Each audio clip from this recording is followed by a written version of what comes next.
Q News మన సిద్ధంగా సుదర్శన్ తీర్మానాల మిత్రుడు క్యూన్యూస్ ప్రేక్షకులకి తీర్మానాల అభ్యాలకి వెల్కమ్. ఇక ఆర్టీఆర్ ప్రెజెన్స్ మాన్కి స్వాగతం. మొత్తం మీద ఇక్కడ బనకచెర్ల పైన మొత్తం ప్రధానంగా చర్చ జరుగుతూ ఉంది. అసలు బనకచెర్ల ప్రాజెక్ట్ ఏంది, దానికి సంబంధించినటువంటి విషయాలు ఏంది మనం ఇందాక వీడియోలో చూసినాం.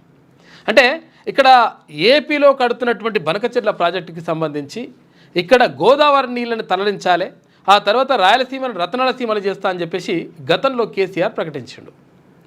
అక్కడ నగరికి పోయి అక్కడ ఎవరైతే గతంలో మంత్రిగా ఏపీ మంత్రిగా ఉన్నటువంటి రోజా ఇంటికి పోయి చేపల కూర తిన్న తర్వాత రాయలసీమ రతనాల సీమ కావాలి, 100% ఇక్కడ ప్రాజెక్టులు కట్టుకోవాలి, నీటిపారుదల సౌకర్యంతో మంచిగా ఉండాలి అని చెప్పేసి అప్పుడే కేసీఆర్ మాట్లాడిండు. ఆ తర్వాత అప్పుడు నీటిపారుదల శాఖ మంత్రిగా ఉన్నటువంటి హరీష్ రావు కూడా దీనికి సపోర్ట్ చేసినట్టుగా మనకు క్లియర్గా అర్థమవుతూ ఉంది. ఈ నేపథ్యంలో ఇప్పుడేమంటా ఉన్నారు, లేదు బనకచెర్ల ప్రాజెక్టుని అక్కడ ఏపీ కడతా ఉంటే ఇక్కడ ఇప్పుడున్నటువంటి కాంగ్రెస్ ప్రభుత్వం తెలంగాణ ప్రభుత్వం ఎందుకు అడ్డుకోవట్లేదు అని చెప్పేసి మళ్ళా అదో లొల్లి పంచాయతీ మొదలైంది. అయితే ఈ నేపథ్యంలో ఏం చేసిండు ముఖ్యమంత్రి రేవంత్ రెడ్డి, ఏం చేసిండు, ఒక సమీక్షా సమావేశం పెట్టి ఆల్ పార్టీ అంటే ఎంపీలతోటి కూర్చోబెట్టి, అయ్యా మరి అసలు యాక్చువల్గా బనకచెర్లకు సంబంధించి ఈ పాపమంతా ఎవరిది అంటే ఈ పాపమంతా కూడా కేసీఆర్దే. గత ప్రభుత్వంలోనే అక్కడ బనకచెర్లకు సంబంధించి ఓకే చెప్పిన తర్వాత ఇప్పుడు మళ్ళా రాద్ధాంతం చేస్తూ మేమేం చేయలేదు, ఇప్పుడున్నటువంటి ప్రభుత్వమే అడ్డుకోవట్లేదు అనేటువంటి మాట చెప్తా ఉన్నారు. కాబట్టి ఇవి ఆధారాలని చెప్పేసి అప్పుడు కేసీఆర్ కథా కార్యక్రమానికి సంబంధించి జగన్ తోటి అప్పుడు సత్సంబంధాలు ఎట్లా నెలకొల్పిండు ఇవన్నీ కూడా బయట పెట్టేసిండ్రు ముఖ్యమంత్రి రేవంత్ రెడ్డి. అయితే దీనిపైన మొత్తం కూడా అంటే అసలు యాక్చువల్గా బనకచెర్ల కట్టడం ద్వారా ఏమవుతుంది, లేకపోతే బనకచెర్లకు ఇక్కడ నుంచి నీళ్లు ఎట్లా తరలించకపోతారంటే ఏవైతే గోదావరి మిగులు జలాలు ఉన్నాయో ఆ మిగులు జలాలు మాత్రమే సముద్రంలో కలిసే మిగులు జలాలు మాత్రమే మేము తీసుకుపోతామని చెప్తా ఉన్నాం. కాకపోతే ఏంటంటే కట్టేదాకా అట్లా చెప్తారు, కట్టిన తర్వాత మొత్తం కూడా ఈ జలాలన్నీ తరలించుకుపోయేటువంటి ప్రయత్నం చేస్తారు. కాబట్టి అక్కడ చంద్రబాబు ఒకవేళ కేంద్ర ప్రభుత్వంతో డీల్ చేసుకుంటే మీరు మోదీ గారితో అంటే కేంద్ర ప్రభుత్వంతో ప్రధానమంత్రితో మీరు మంచిగానే ఉండొచ్చు, కానీ ఇక్కడ తెలంగాణ ప్రజల ఆకాంక్షలు తెలంగాణ ప్రజల యొక్క ఏదైతే అభిష్టం ఉన్నదో దాన్ని ఎట్టి పరిస్థితుల్లో తాకట్టు పెట్టేటువంటి పరిస్థితి ఉండదు. కాబట్టి 100% మా నీళ్లు మాకు వచ్చిన తర్వాత మీరు ఏం చేసుకుంటారో చేసుకోరని చెప్పేసి ముఖ్యమంత్రి రేవంత్ రెడ్డి స్పష్టం చేసేసిండు. కాబట్టి మొత్తం మీద ఇక్కడ బనకచెర్ల ప్రాజెక్టు మరి కట్టడం ద్వారా వాళ్ళు కట్టుకుంటే మనకేంటంటే మన నీళ్ళు తీసుకుపోయేటువంటి ప్రయత్నం చేస్తారు. కాబట్టి ఇదంతా లొల్లి నడుస్తూ ఉంది. కాబట్టి ఇది కథ, దీనికి అంతా కూడా బీజం పడ్డది. తర్వాత ఇదంతా కూడా దీనికి ముగ్గురా వేసింది, ఇదంతా కూడా వేసింది అంతా కూడా అప్పుడు కేసీఆర్ ప్రభుత్వం ఉన్నప్పుడే జరిగింది. ఇది ఇట్లా ఉంటే అక్కడ ట్రంప్ ఏం చేస్తూ ఉండు, ఇక్కడ పాకిస్తాన్ సైనికాధ్యక్షునితో మాట్లాడి మనము పాకిస్తాన్ అమెరికా బాయి ఇవన్నీ కూడా రకరకాలుగా చెప్పిండు. ఈ నేపథ్యంలో అసలు యాక్చువల్గా ప్రధాని నరేంద్ర మోడీ అక్కడ అమెరికా అధ్యక్షుడు ట్రంప్తో కలవాలని చెప్పేసి ప్రయత్నం చేసినప్పటికీ అప్పటికే G7 సమ్మిట్కి సంబంధించి ఆ సమ్మిట్ నుంచి మధ్యలోనే వెళ్ళిపోవడంతో అప్పుడు ఫోన్లో మాట్లాడిందంట మన ప్రధానమంత్రి నరేంద్ర మోడీ. అరే ఏంద్రా నాయన, నువ్వేమో ఇష్టం వచ్చినట్టుగా ప్రచారం చేసుకుంటున్నావు, ఇప్పుడు ఏమంటున్నావు, ఇప్పుడు ఇక్కడ భారత్కు పాకిస్తాన్కు మధ్య ఉన్నటువంటి యుద్ధాన్ని నేనే ఆపినా, ఈ ట్రేడింగులు బీడింగులు అవంతా చెప్పేసి నేను ఆపినా, వాళ్ళు భయపట్టినరు, ఇవన్నీ కూడా కథలు చెప్పినావు, కానీ అట్లేం జరగలేదు, నువ్వేం ఆపలేదు, మాకు మేముగానే స్వీయ నియంత్రణ పాటించినము, మాకు మేముగానే ద్వైపాక్షిక ఒప్పందంతో అక్కడ ఉన్నటువంటి సైనికులు ఒప్పందం చేసుకొని భారత్ పాకిస్తాన్ యుద్ధాన్ని ఆపాలని చెప్పేసి మేము నిర్ణయించుకున్నాగా నువ్వేంద్ర నాయన అని చెప్పేసి ఇక్కడ ప్రధానమంత్రి నరేంద్ర మోడీ కుండబద్దలు కొట్టిండు. అదే ఈ నేపథ్యంలో మొత్తం మీద ఇప్పటి వరకు అంటే ప్రతిపక్షాలన్నీ కూడా ఆరోపిస్తూ వస్తూ ఉన్నాయి. ఏమైంది, అక్కడ పాకిస్తాన్కు భారత్కు జరుగుతున్నటువంటి యుద్ధాన్ని అమెరికా ఆపడం ఏంది, నేను ఆపినా అని చెప్పేసి అక్కడ అమెరికా అధ్యక్షుడు ట్రంప్ ప్రకటించడం ఏంది. కాబట్టి మనము వాళ్ళ చేతిలో మన సార్వభౌమత్వాన్ని తాకట్టు పెడుతున్నాం అనేటువంటి మాటను చెప్పినటువంటి సందర్భం ఉంది. ఈ నేపథ్యంలో లేదు అట్లా ఏం జరగలేదు, 100% మేము నిర్ణయం తీసుకున్నాం అనేటువంటి మాటను నిన్న ప్రధానమంత్రి స్పష్టం చేసిండు. కాకపోతే ఏంటంటే కొంచెం ముందే చెప్తే మంచిగా ఉంటుండే. ఎందుకంటే ఇదంతా జరిగిన తర్వాత రాద్ధాంతం జరిగిన తర్వాత మొత్తం ఇదంతా అయిపోయిన తర్వాత ఇప్పుడు ట్రంప్ ఏం సంబంధం లేదు, మేమిద్దరమే ఒప్పందం చేసుకుని ఓకే చేసినాం అనేటువంటి మాట ప్రధానమంత్రి నరేంద్ర మోడీ చెప్పిండు.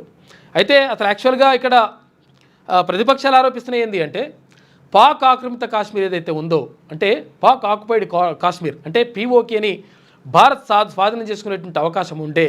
కాకపోతే ఏంటంటే మరి ఇప్పుడు మనం యుద్ధం ఆపేయడం ద్వారా, మధ్యలోనే ఆపరేషన్ సింధూర్ను ఆపడం ద్వారా మనకు నష్టం జరిగింది అనేటువంటి మాటను అక్కడ ప్రతిపక్షాలు ఆరోపిస్తూ ఉన్నాయి. ఈ నేపథ్యంలోనే లేదు అసలు యాక్చువల్గా మేమే ఆపినాం, స్వీయ నియంత్రణ పాటించాం, తర్వాత మేము దాని సంగతి చూస్తామనేటువంటి మాటను ప్రధానమంత్రి నరేంద్ర మోడీ చెప్పినటువంటి మాట. ఇక మొత్తం మీద జరుగుతున్నటువంటి పరిణామాలు చాలా రకరకాలుగా ఉన్నాయి. ఎందుకంటే స్థానిక సంస్థల ఎన్నికలు వస్తున్నటువంటి నేపథ్యంలో మొత్తం మీద బీసీలకు సంబంధించినటువంటి చర్చ ప్రధానంగా జరుగుతూ ఉంది. మరి బీసీలకు సంబంధించి 42% రిజర్వేషన్ ఇస్తే ఎట్లా, ఒకవేళ ఇవ్వకపోతే ఎట్లా, మరి ఏం జరుగుతుంది అనేటువంటి విషయంపైనే ప్రధానంగా అన్ని పార్టీలు తర్జన భర్జన పడుతున్నాయి.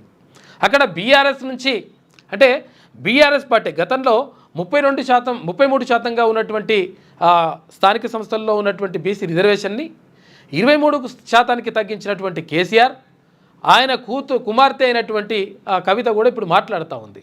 ఎట్టి పరిస్థితుల్లో 42% రిజర్వేషన్ కంటే తగ్గితే, బీసీలకు అన్యాయం జరిగితే మేము 100% పోరాటం చేస్తామని చెప్పేసి ఆమె కూడా లేస్తుంది. ఇప్పుడు విషయం ఏంటంటే ఎప్పుడైతే ఒక ఫిలాసఫర్ చెప్తాడు అంటే ఎప్పుడైతే ప్రజల నుంచి తీవ్రమైనటువంటి ఒత్తిడి ఏర్పడ్డప్పుడు, తప్పనిసరి పరిస్థితి క్రియేట్ అయినప్పుడు మాత్రమే ప్రభుత్వాలు ప్రజలకు అనుకూలంగా అంటే నడుస్తాయి, కానీ ప్రజల మీద ప్రేమతోటి నడవవు అని చెప్పేసి, ప్రజల మీద ప్రేమతోటి ఏమో చేయి అని చెప్పేసి ఒక ఫిలాసఫర్ చెప్తాడు.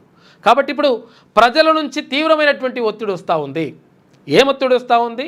100% బీసీలకు సంబంధించి 42% రిజర్వేషన్ ఏదైతే మీరు అన్నారో ఆ రిజర్వేషన్ని అమలు చేసి తీరాలి ఇక్కడ స్థానిక సంస్థల్లో, అటు విద్యా ఉద్యోగాల్లో.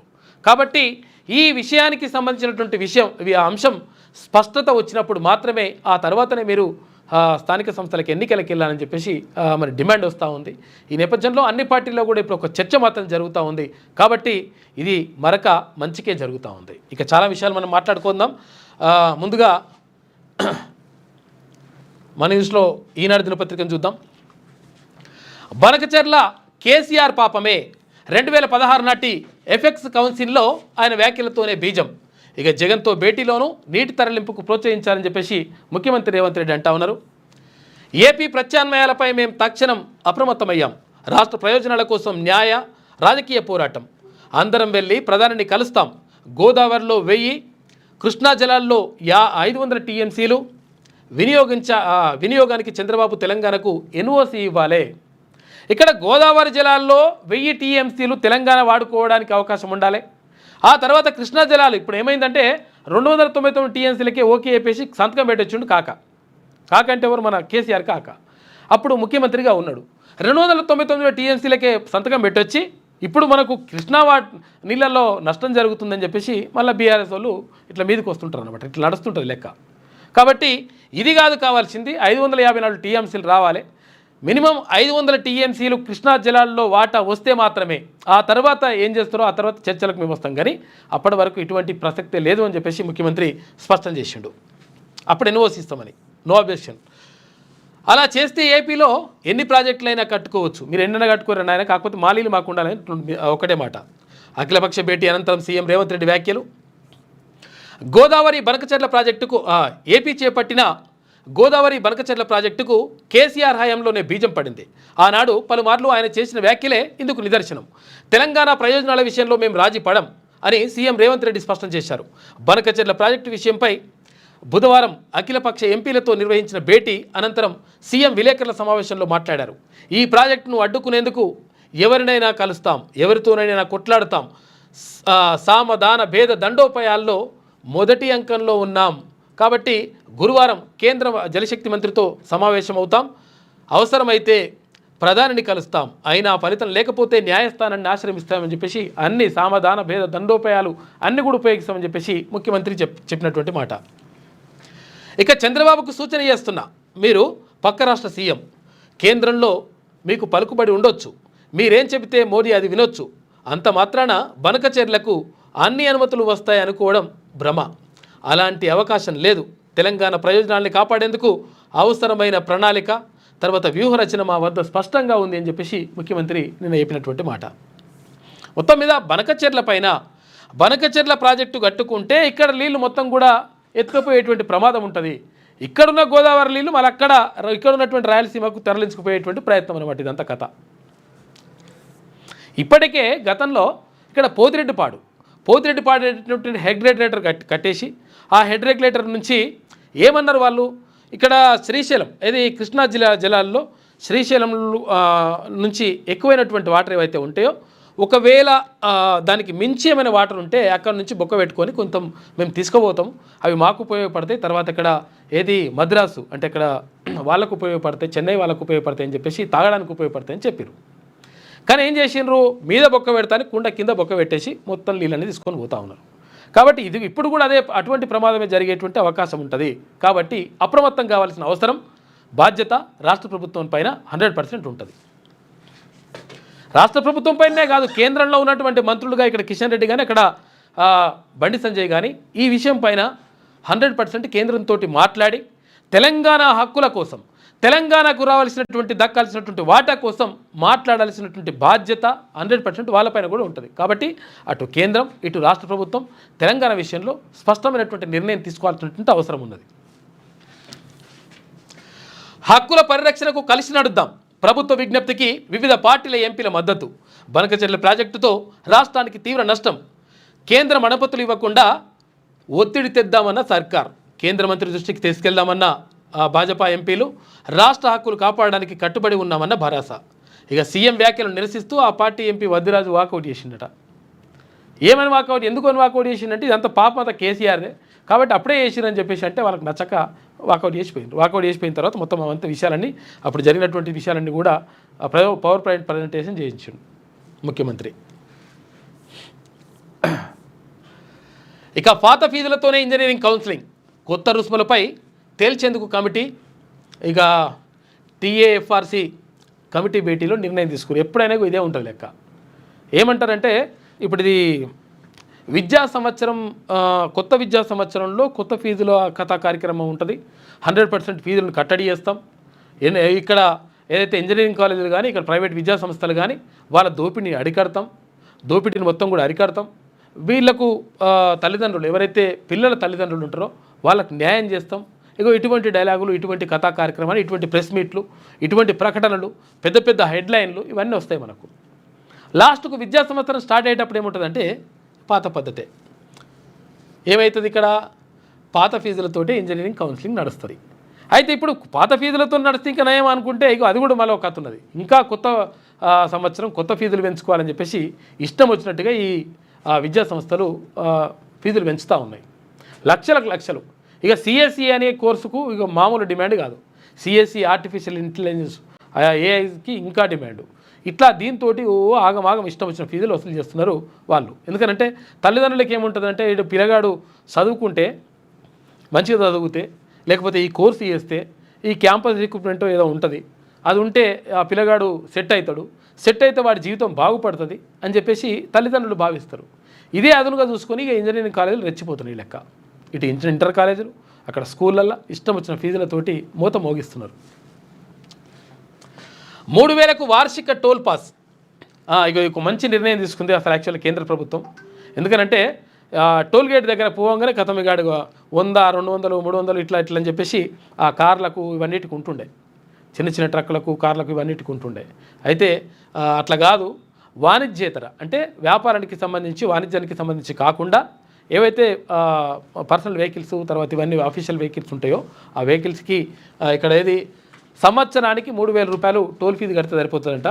ఒకవేళ ఇది మళ్ళీ దీనికి కూడా ఒక షరతు పెట్టారు, మళ్ళీ అన్నిటికీ వర్తిస్తుందా, ఎన్నిసార్లు అయినా పోవచ్చా అంటే అట్లా కాదు లెక్క. ఒకవేళ ఇది 3000 ఫీజు కడితే సంవత్సరం దాకా వర్తిస్తుంది. కాకపోతుందంటే అందులో 200 టోల్ ఫీజులు దాటిన తర్వాత మళ్ళీ పోయినామనుకో మళ్ళీ ఫీజు ఇస్తారన్నట్టు. కాబట్టి కొంతవరకు అయితే నయమే ఇది. ఎందుకంటే 3000 రూపాయలు అంటే పెద్ద విషయం కాదు, అంటే మామూలుగా చూసుకుంటే మనం. ఎందుకంటే అన్ని టోల్ గేట్లు కూడా వర్తిస్తుంది ఇది. వాణిజ్యేతర వాహనాలకు కేంద్రం శుభవార్త, హైవేలపై 200 ట్రిప్పులు తిరగొచ్చు. 200 ట్రిప్పుల వరకు అట్లా పెట్టినంట. ఒక్కో టోల్ గేట్ ఒక్కో ట్రిప్పు ఆగస్టు 15 నుంచి ఇది అమల్లోకి వస్తుంది. ఉన్నత జీవన ప్రమాణాల కల్పనే లక్ష్యం. గూగుల్ సేఫ్టీ ఇంజనీరింగ్ సెంటర్ ప్రారంభోత్సవంలో సీఎం రేవంత్ రెడ్డి మాట్లాడిండు. అయితే బనకచెర్లకు సంబంధించి కంటిన్యూషన్ వార్త ఉంది. ఏ రాష్ట్రానికి అన్యాయం జరగకుండా బనకచెర్లపై నిర్ణయం తీసుకుంటా. ఏ రాష్ట్రానికి అన్యాయం జరగకుండా, తెలంగాణ రాష్ట్రానికి అన్యాయం జరగకుండా నిర్ణయం తీసుకుంటా అని చెప్పు. ఎందుకనంటే ఇక్కడ తెలంగాణకు అన్యాయం జరుగుతుంది, బనకచెర్ల కట్టడమే దీనికి మొత్తం గుదిబండగా మారుతూ ఉంది, శాపంగా మారుతూ ఉందని చెప్పేసి మొర్రో మొత్తుకుంటుంటే ఇప్పుడు కేంద్ర మంత్రి ఏమంటుంటే ఎవరికి అన్యాయం జరగకుండా ఎట్లా తీసుకుంటాం నిర్ణయం?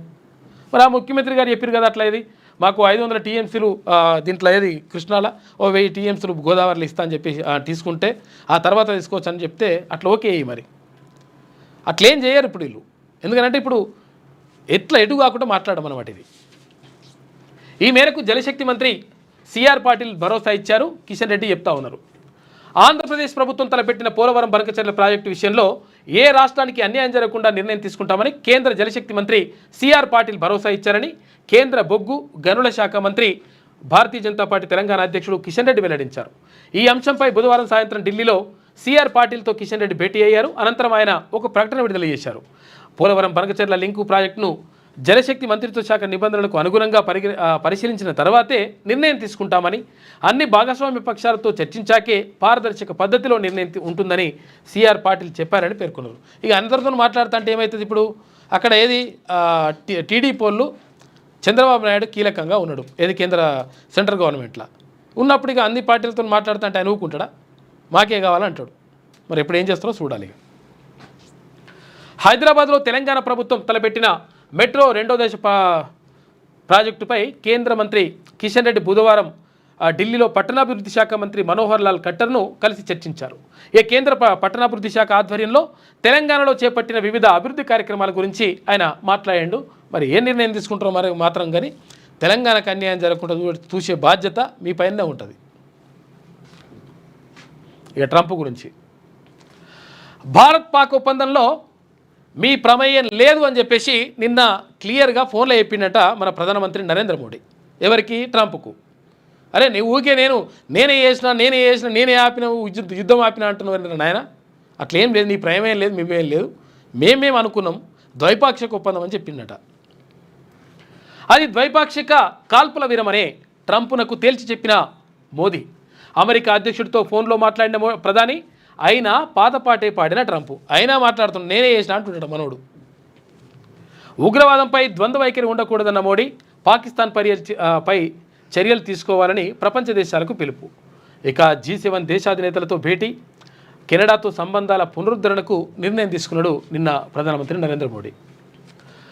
భారత్ పాకిస్తాన్ మధ్య గత నెలలో జరిగిన కాల్పుల విరమణ ఒప్పందంలో అమెరికా ప్రమేయం ఏమీ లేదని ప్రధానమంత్రి నరేంద్ర మోడీ తేల్చి చెప్పారు. ఈ రెండు దేశాలు సైన్యం చర్చలు జరిపి తీసుకున్న నిర్ణయమని, మధ్యవర్తి ఎవరూ లేరని స్పష్టం చేశారు. ఇదే విషయాన్ని తాను స్వయంగా అమెరికా అధ్యక్షుడు డొనాల్డ్ ట్రంప్నకే ఫోన్ చేసి చెప్పానని మోదీ తెలిపారు. అయితే ట్రంప్ మళ్ళీ పాతపాటే పాడారు. మోడీతో ఫోన్లో మాట్లాడిన అనంతరం తానే భారత్ పాక్ల మధ్య కాల్పుల విరమణ ఒప్పందాన్ని కుదిర్చానని మరోసారి వ్యాఖ్యానించారు. మరోవైపు ఉగ్రవాదంపై ప్రపంచానికి ద్వంద్వ వైఖరి ఉండకూడదని, సీమాంతర ఉగ్రవాదాన్ని ప్రోత్సహిస్తున్న పాకిస్తాన్పై చర్యలు తీసుకోవాల్సిందేనని ప్రపంచ దేశాలకు మోదీ పిలుపునిచ్చారు. కెనడా ప్రధాని మార్క్ కార్నీ ఆహ్వానం మేరకు అక్కడ జరిగిన G7 సదస్సులో పాల్గొన్న ఆయన ఇందులో ప్రసంగించడంతో పాటు పలువురు దేశాధినేతలతో భేటీ అయ్యిండు అని చెప్పేసి ఒక వార్త కనిపిస్తూ ఉంది. ఇక కననాస్కిస్లో G7 సదస్సు సందర్భంగా ప్రధానమంత్రి నరేంద్ర మోడీ కెనడా ప్రధాని మార్క్ కార్నీ నిన్న కలిసిండ్రు. దానికి సంబంధించినటువంటి వార్త కనిపిస్తూ ఉంది. మొత్తం మీద ఈ ట్రంప్ ఇష్టం వచ్చినట్టు మాట్లాడుతున్నాడు. పాపం 83 ఏళ్ళు ఉన్నట, మరి పెద్ద మనిషి ఉన్నాడు, మనోడికి కొంచెం జర పిసపిస అవుతున్నట్టుంది అనిపిస్తుంది మొత్తం మీద. ఎందుకంటే అక్కడ అమెరికాలో కూడా మొత్తం తీవ్రమైనటువంటి నిరసనలు వస్తూ ఉన్నాయి. అక్కడ ఉల్టా నిర్ణయాలు తీసుకుంటుండు, మళ్ళీ ఇక్కడనేమో ఇష్టం వచ్చినట్టుగా మాట్లాడుతున్నాడు. అక్కడ ఈ పాకిస్తాను సైన్యాధ్యక్షునితో కూర్చొని ఐ లవ్ పాకిస్తాన్ అని చెప్పేసి అక్కడే చెప్తున్నాడు. ఇష్టం వచ్చినట్టు మాట్లాడుతున్నాడు కాక. అమెరికా జోక్యం చేసుకుంటే ఖబర్దార్, కోలుకోలేని విధంగా దెబ్బతీస్తాం. ఇరాన్ సుప్రీం నేత ఖమేనీ హెచ్చరిక. ఏమన్నాడు? నేను చూసుకుంటే ఒకవేళ మీరు ఆయన పట్టి ఆయన సంపొద్దు అనుకుంటున్న పట్టిట్టు అని చెప్పిండుగా ఎవరు? ట్రంప్ చెప్తే ఇప్పుడు అక్కడ ఖమేనీ ఇరాన్ సుప్రీం నేత ఏమంటుండంటే మీ పని చేస్తాం, ఒకవేళ చూసుకుంటే మీ సంగతి ఎంతో చూస్తామని చెప్పేసి అంటున్నాడు.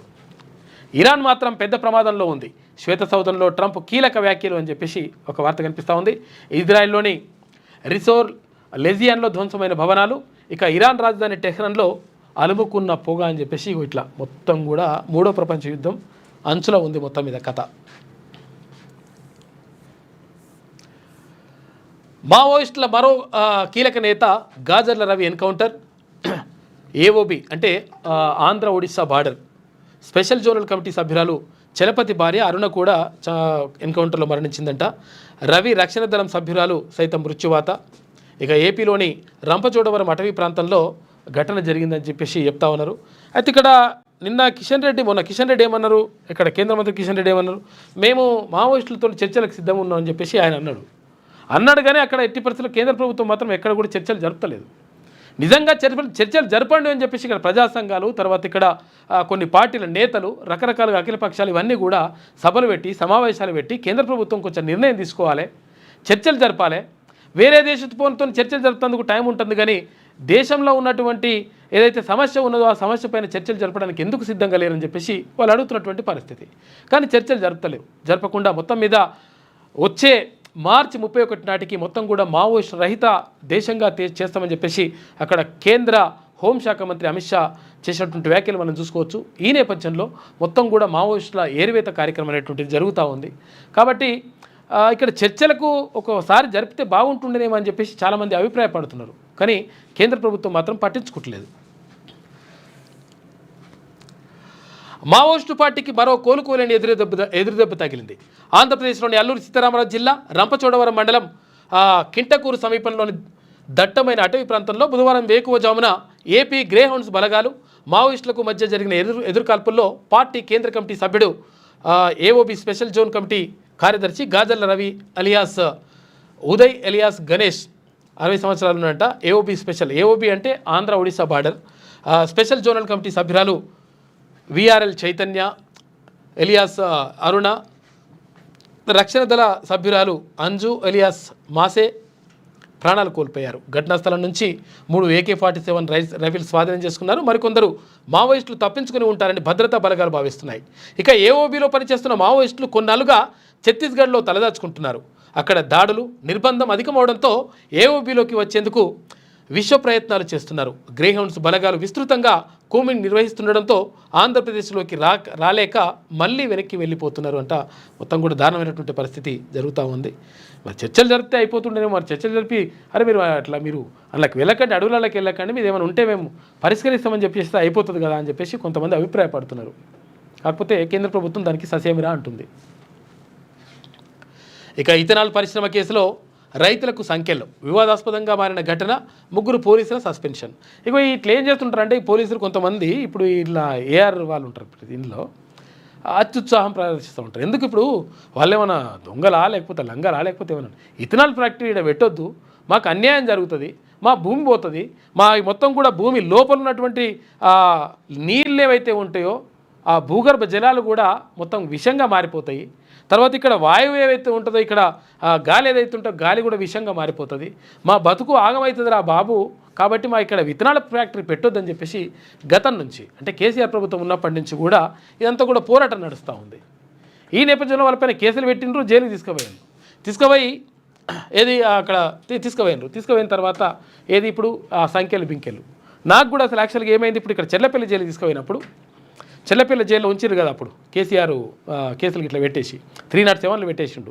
తీన్మన్మల్ల పైన, నా పైన, తర్వాత ఇంకొంతమంది మిత్రుల పైన పెట్టి అందులో చెల్లపల్లి జైలు వేసిన తర్వాత ఇక ఏఆర్ ఒక ఏఎస్ఐ తర్వాత ఒక ఏఆర్ కానిస్టేబుల్ వీళ్ళు వచ్చేసి మిమ్మల్ని ఇక్కడ ఎల్బీనగర్ కోర్టుకు తీసుకుపోవాలి, ఎల్బీనగర్ కోర్టుకు తీసుకోవాలంటే సరే మరి పోదాంపా అని చెప్పేసి ఆల్రెడీ తీన్మన్మల్ల ఉన్న తర్వాత మా మిత్రులు కొంతమంది ఒక వ్యాన్లో ఒక్కొక్క కార్లో వెళ్ళిపోయినారు.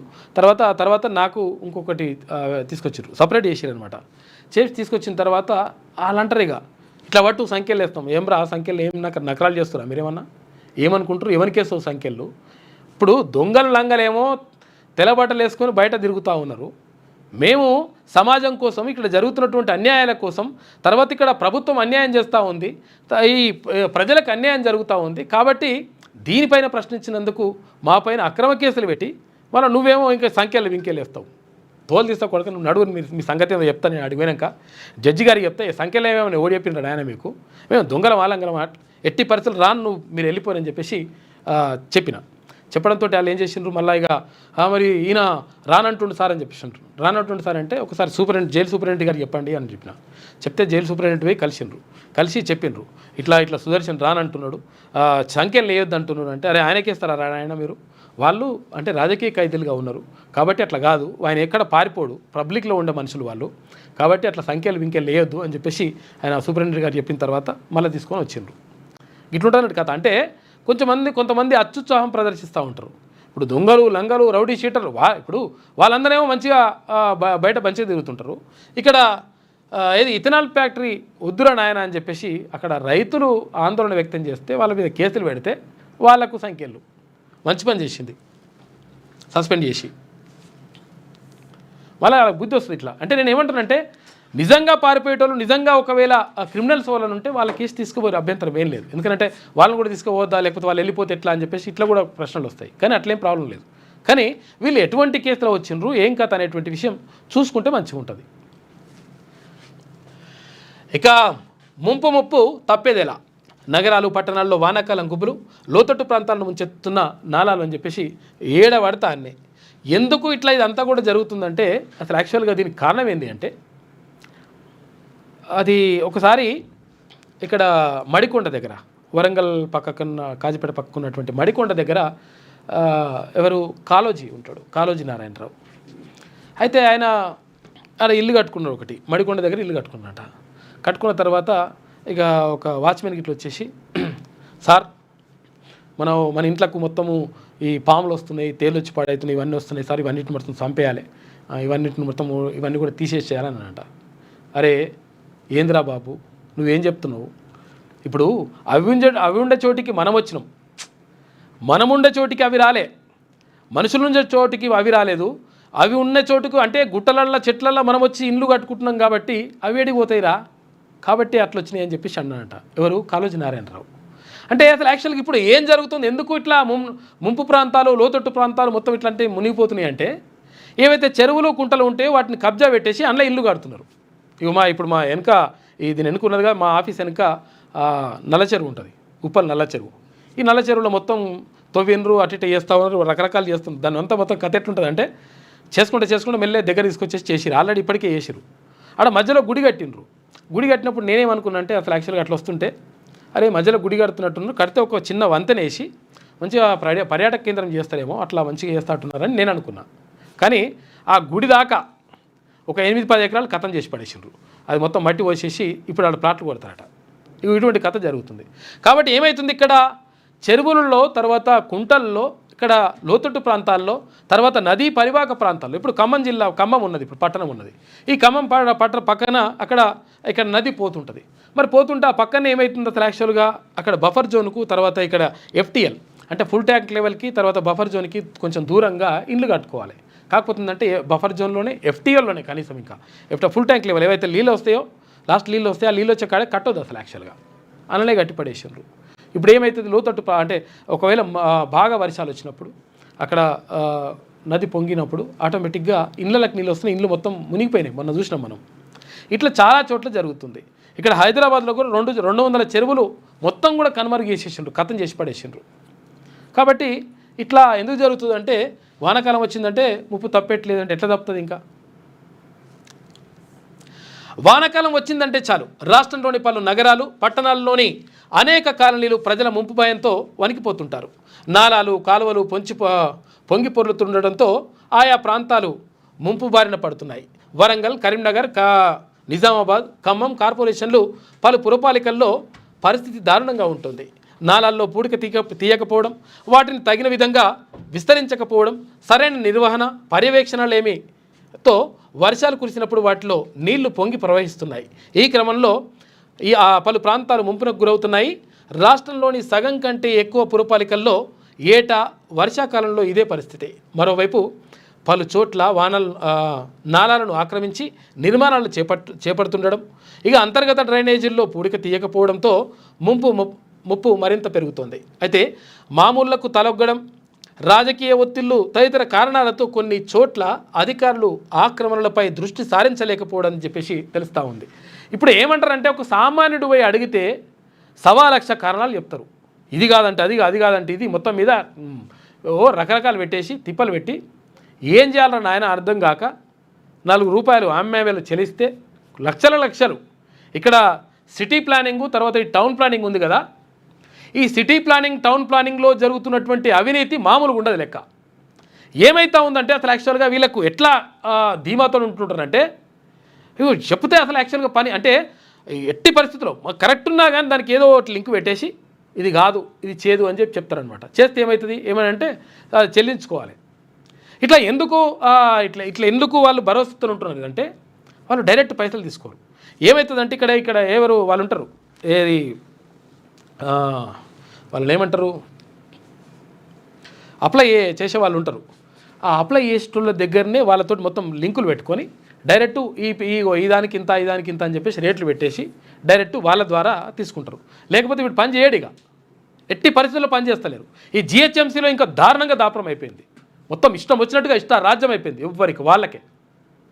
పెద్ద మనిషిని అడిగిన నేను ఒక ఆఫీసర్ని, ఏంది మరి ఇట్లా కథ ఎట్లున్నది, ఇట్లా అక్రమాలు ఇట్లా నడుస్తూ ఉన్నాయి అంటే, ఒకవేళ అట్లా చూసుకుంటే ఈ హైదరాబాద్లో సగం ఇల్లు కథం అయిపోతాయని అంటుండు. మరి ఇంకా అట్లున్నాక ఇంక మరి ఆఫీసర్లు ఎందుకు మరి? హైకోర్టు కూడా అంటుంది మరి అక్రమ కుట్ర కట్టడాలు కూల్చేస్తాం వీలు చేస్తాం అని అంటున్నారు, మంచిగా ఉన్నది. మరి కట్టకుండా చూసుకుంటే మంచిగా అప్పుడు ఏం చేస్తారు? అప్పుడు ఏమన్నా మీ కళ్ళు మింగినాయా అని చెప్పేసి అంటున్నారు, పబ్లిక్ అడుగుతున్నారు. కానీ చెప్పారు ఇట్లా సమాధానం. ఇటువంటి లంగా కథలన్నీ పడతామని మమ్మల్ని ఎవ్వరు ఏం చేయలేరని చెప్పేసి అనుకుంటారు వాళ్ళు. నీ పని అవుతుంది తిరుమల క్లియర్గా చెప్పేసిండు ఆయన. ఎందుకంటే ఇట్లా మొత్తం అక్రమాలని సక్రమంగా ఏం చేయాలని అంటే పైసలు ఇస్తే చాలు మొత్తం కథం అంతా లెక్క.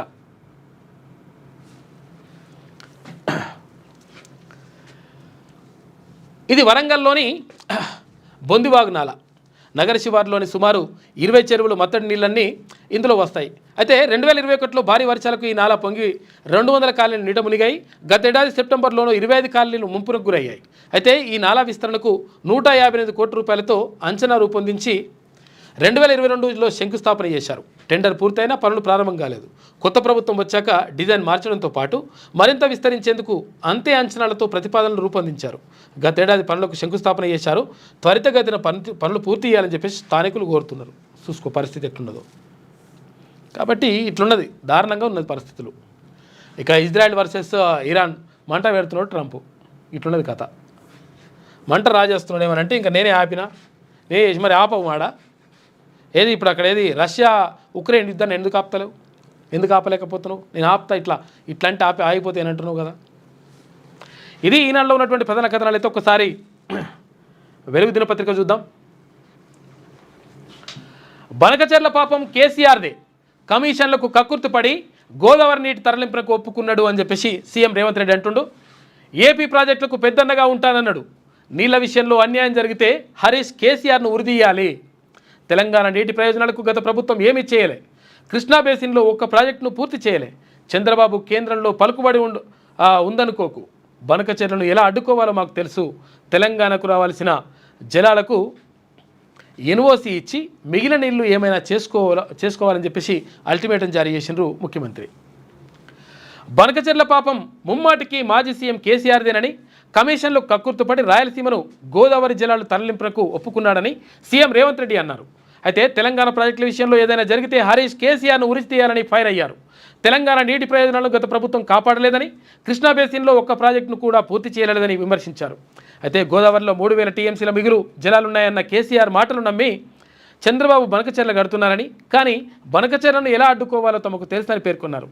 ఇక ఒకవేళ కృష్ణా జలాల్లో 555 టీఎంసీలు, గోదావరిలో 1000 టీఎంసీల నీటిని వాడుకునేందుకు తెలంగాణకు చంద్రబాబు ఎన్ఓసి ఇస్తే వాళ్ళ ప్రాజెక్టులకు తాము ఎలాంటి అభ్యంతరం చెప్పబోమని అన్నారు.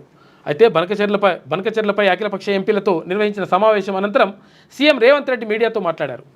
రాష్ట్ర ప్రభుత్వం ఇరిగేషన్ శాఖ ఆధ్వర్యంలో గోదావరి జలాలకు సంబంధించిన ప్రాజెక్టులు, నిర్మాణాలు, అనుమతులు, వివాదాలు, వాటి రాజకీయ నేపథ్యంపై అఖిలపక్ష సమావేశం నిర్వహించినట్లు సీఎం తెలిపారు. ఈ సమావేశానికి ముఖ్యమంత్రిగా తనను, కేంద్ర మంత్రిగా కిషన్ రెడ్డిని, కేంద్ర సహాయ మంత్రిగా బండి సంజయ్ని, బీజేపీ, బీఆర్ఎస్, ఎంఐఎం, కాంగ్రెస్ పార్టీల పార్లమెంటు సభ్యులందరినీ ఆహ్వానించి అన్ని అంశాలపై క్లారిటీ ఇచ్చారని చెప్పేసి ముఖ్యమంత్రి చెప్పిండు. మొత్తం మీద మరి బనకచెర్లను ఏం చేస్తారనేది చూడాలి. ఇక బనకచెర్లపై నిర్వహించిన అఖిలపక్ష సమావేశంలో మాట్లాడుతున్న సీఎం రేవంత్ రెడ్డి పక్కన మంత్రి ఉత్తమ్ కుమార్ రెడ్డి, ఎంపీలు అసదుద్దీన్ ఓవైసీ, డికే అరుణ, వదిరాజు రవి, ఇక రఘునందన్ రావు, రేణుకా చౌదరి, రఘువీర్, ఇటు బలరాం నాయక్, రఘురామ్ రెడ్డి, అనిల్ కుమార్, సురేష్ షెట్కర్ తదితరులు అని చెప్పేసి అన్ని పార్టీలకు సంబంధించినటువంటి ఎంపీలను పిలిచి నిన్న మాట్లాడారు. బనకచెర్ల నిర్మాణంలో ఏ రాష్ట్రానికి అన్యాయం చేయమంటే ఎట్లా మరి ఇట్లా తెలంగాణకు అన్యాయం చేయమని చెప్పేసి అయితే మరి గట్టిగా చెప్పండి. ఏ రాష్ట్రానికి అన్యాయం చేయమని చెప్పేసి చెప్తే మరి ఏ విధంగా ఉంటుందో మరి చూడాలి. దీనికి కేంద్ర జలశక్తి మంత్రి సిఆర్ పాటిల్ భరోసా ఇచ్చారు అని చెప్పేసి కేంద్ర మంత్రి కిషన్ రెడ్డి అంటుండు. పారదర్శకమైన పద్ధతిలోనే ప్రాజెక్టులపై నిర్ణయం తీసుకుంటాం. కేంద్ర మంత్రులు సిఆర్ పాటిల్ తర్వాత ఎంఎల్ కటర్తో వరుసగా భేటీ. ఇక మెట్రో 2వ దశ విస్తరణపై చర్చలు జరిపినట. ఇక నిన్న బుధవారం సెక్రటరియట్లో మంత్రిగా బాధ్యతలు స్వీకరించిన అనంతరం మీడియాతో మాట్లాడుతున్న వివేక్ అని చెప్పేసి చూసుకోవచ్చు. ఇసుక సరఫరాకు బెస్ట్ పాలసీ చేస్తాం, షాండ్ మాఫియాను కట్టడి చేస్తామని చెప్పేసి మంత్రి వివేక్ వెంకటస్వామి అంటుండు. సామాన్యులకు తక్కువ రేటుకే ఇసుక అందేలా చర్యలు, గిగ్ వర్కర్ల హక్కులు కాపాడుతాం, సింగరేణికి కొత్త గనులు అవసరం, కనీస వేతనాలపై స్టడీ చేస్తాం. మైనింగ్ కార్మిక శాఖ మంత్రిగా సెక్రటరియట్లో బాధ్యతల స్వీకరణ 2070 కోట్ల రూపాయలతో 46 అడ్వాన్స్డ్ టెక్నాలజీ సెంటర్లు ఏర్పాటు ఫైల్ పైన తొలి సంతకం చేసిందంట నిన్న మంత్రి వివేక్ వెంకటస్వామి. రాష్ట్రంలో ఇసుక మాఫియాను కట్టడి చేసి సామాన్యులకు తక్కువ రేటుకే ఇసుక అందేలా చర్యలు తీసుకుంటామని కార్మిక మైనింగ్ శాఖ మంత్రి గడ్డం వివేక్ వెంకటస్వామి వెల్లడించారు. గిగ్ వర్కర్ల హక్కుల పరిరక్షణకు, ఇసుక సరఫరాకు మెరుగైన పాలసీలు తీసుకొస్తామని తెలిపారు. 2070 కోట్ల రూపాయలతో 46 అడ్వాన్స్డ్ టెక్నాలజీ సెంటర్లు ఏర్పాటు చేయనున్నట్లు చెప్పారు. సింగరేణికి కొత్త గనులు అవసరమని, యాక్షన్లో పాల్గొని దక్కించుకోవాలని ఆలోచన చేస్తున్నట్లు తెలిపారు. బుధవారం సెక్రటరియట్లోని 2వ ఫ్లోర్లో తనకు కేటాయించిన ఛాంబర్లో మైనింగ్ తర్వాత కార్మిక శాఖ మంత్రిగా వివేక్ వెంకటస్వామి బాధ్యతలు స్వీకరించారు. ఈ సందర్భంగా మంత్రి తుమ్మల నాగేశ్వరరావు సహా పలువురు ప్రజాప్రతినిధులు వివేక్ వెంకటస్వామికి శుభాకాంక్షలు చెప్పినారు. మేము కూడా శుభాకాంక్షలు చెప్తున్నాం. ఇక 3,000 రూపాయలకు ఫాస్టాగ్ ఏడాది పాస్ అంట. ఇందాక చెప్పుకున్నాం మనం. నేషనల్ హైవేలపై టోల్ చెల్లింపులకు ఈజీ చేసేందుకు ఆగస్టు 15 నుంచి 3,000 రూపాయలతో ఫాస్టాగ్ ఏడాది పాస్ను అందుబాటులోకి తెస్తున్నట్లు కేంద్ర మంత్రి నితిన్ గడ్కరీ చెప్పారు. దీంతో 200 ట్రిప్స్ వరకు ప్రయాణించవచ్చంట. 200 ఒకవేళ ట్రిప్స్ అయిపోయిన తర్వాత మళ్ళీ తీసుకోవాల్సి ఉంటుంది. కబూర్ల దేవత పుస్తకానికి బాల సాహిత్య పురస్కారం. ప్రముఖ రచయిత డాక్టర్ గంగిశెట్టి శివకుమార్ రచించిన కబూర్ల దేవత పుస్తకానికి ప్రతిష్టాత్మకమైన బాల సాహిత్య పురస్కారం వరించింది. ప్రసాద్ సూరి రచించిన మై రావణ నవలకు సాహిత్య యువ పురస్కారం దక్కిందంట. మొత్తం మీద కబూర్ల దేవత పుస్తకానికి బాల సాహిత్య పురస్కారం వచ్చిందంటే ఎందుకంటే చిన్నపిల్లలకు సంబంధించినటువంటి రచనలు ఎవరైతే చేస్తారో దానికి సంబంధించినటువంటి పురస్కారం ఇది. ఐ లవ్ పాకిస్తాన్ అని చెప్పేసి అంటున్నాడు ఎవరు? ట్రంప్. అమెరికా పర్యటనలో ఉన్న పాక్ ఆర్మీ చీఫ్ అసీం మునీర్కు ఆ దేశ ప్రెసిడెంట్ ట్రంప్ బుధవారం వైట్ హౌస్లో ఆతిథ్యం ఇచ్చారు. ఈ సందర్భంగా ట్రంప్ మాట్లాడుతూ భారత్ పాక్ మధ్య యుద్ధాన్ని నేనే ఆపాను, త్వరలో ఇండియాతో ట్రేడ్ డీల్ చేసుకోబోతున్నాం, ఐ లవ్ పాకిస్తాన్ అని చెప్పినట. లవ్ పాకిస్తాన్ మరి ఇంకేమైనా చేసుకోరాదు మరి.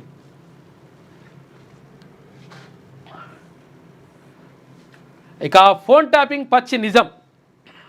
ఒక్కసారి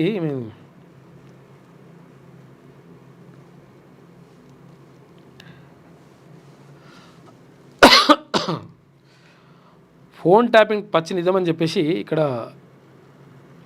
షర్మిల అంటా ఉంది.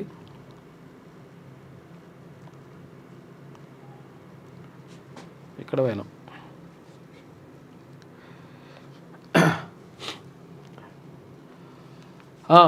అది కేసీఆర్ జగన్ జాయింట్ ఆపరేషన్ అని చెప్పేసి షర్మిల అంటా ఉంది.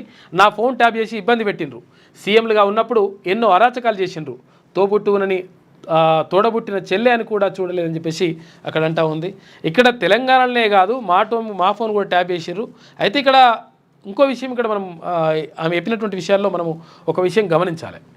ఏమైందంటే ఆమె ఏమంటుంది, నా ఫోన్ ట్యాప్ చేసిండ్రు, ఎందుకు ట్యాప్ చేసిండ్రంట, చెల్లెనని చూడకుండా నా ఫోన్ ట్యాప్ చేసిండ్రు. ఎవరు? జగన్ ఫోన్ ట్యాప్ చేయించినట. ఎవరు ట్యాప్ చేసిండ్రు అంటే ఇక్కడున్న కేసీఆర్ ఫోన్ ట్యాప్ చేసిండు. అయితే మరి దీనివల్ల మనకు అర్థమయ్యేది ఏంటంటే అప్పుడు జగన్ తర్వాత కేసీఆర్ మంచిగా బాయ్ బాయ్ దోస్త్ అనేటి ఉన్నారు.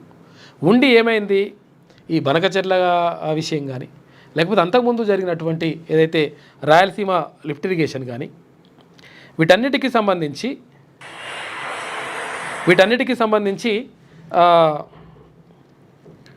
కనీసం మాట్లాడకుండా ఇష్టం వచ్చినట్టుగా అంటే చేసి, ఎందుకంటే అసలు యాక్చువల్గా ఏంటంటే వీళ్ళు ఎందుకు సపరేట్గా కూకున్నారంటే అప్పుడు కాంట్రాక్ట్ ఎవరైతే ఉంటారో ఈ కాళేశ్వరం కాంట్రాక్టే మరి అక్కడ కూడా కాంట్రాక్ట్ చేసినప్పుడు మరి అందులో ఏమైనా వస్తాయా మరి అంటే వస్తాయి సార్ అట్లయితే వస్తాయి అని చెప్పేసినట. చెప్తే ఇంక మరి వస్తట్టయితే ఓకే, ఇంకేమున్నది మరి తెలంగాణ నీళ్ళు అంటే తెలంగాణ నీళ్ళు ఏమున్నది, రాయలసీమ కూడా మంచిగా ఉండాలి, ఇది కూడా పచ్చగా ఉండాలి, ఇది కూడా రతనాల సీమ కావాలని చెప్పేసి ఇటువంటి డైలాగులు కొట్టేసి చేసిండట కాక. కాబట్టి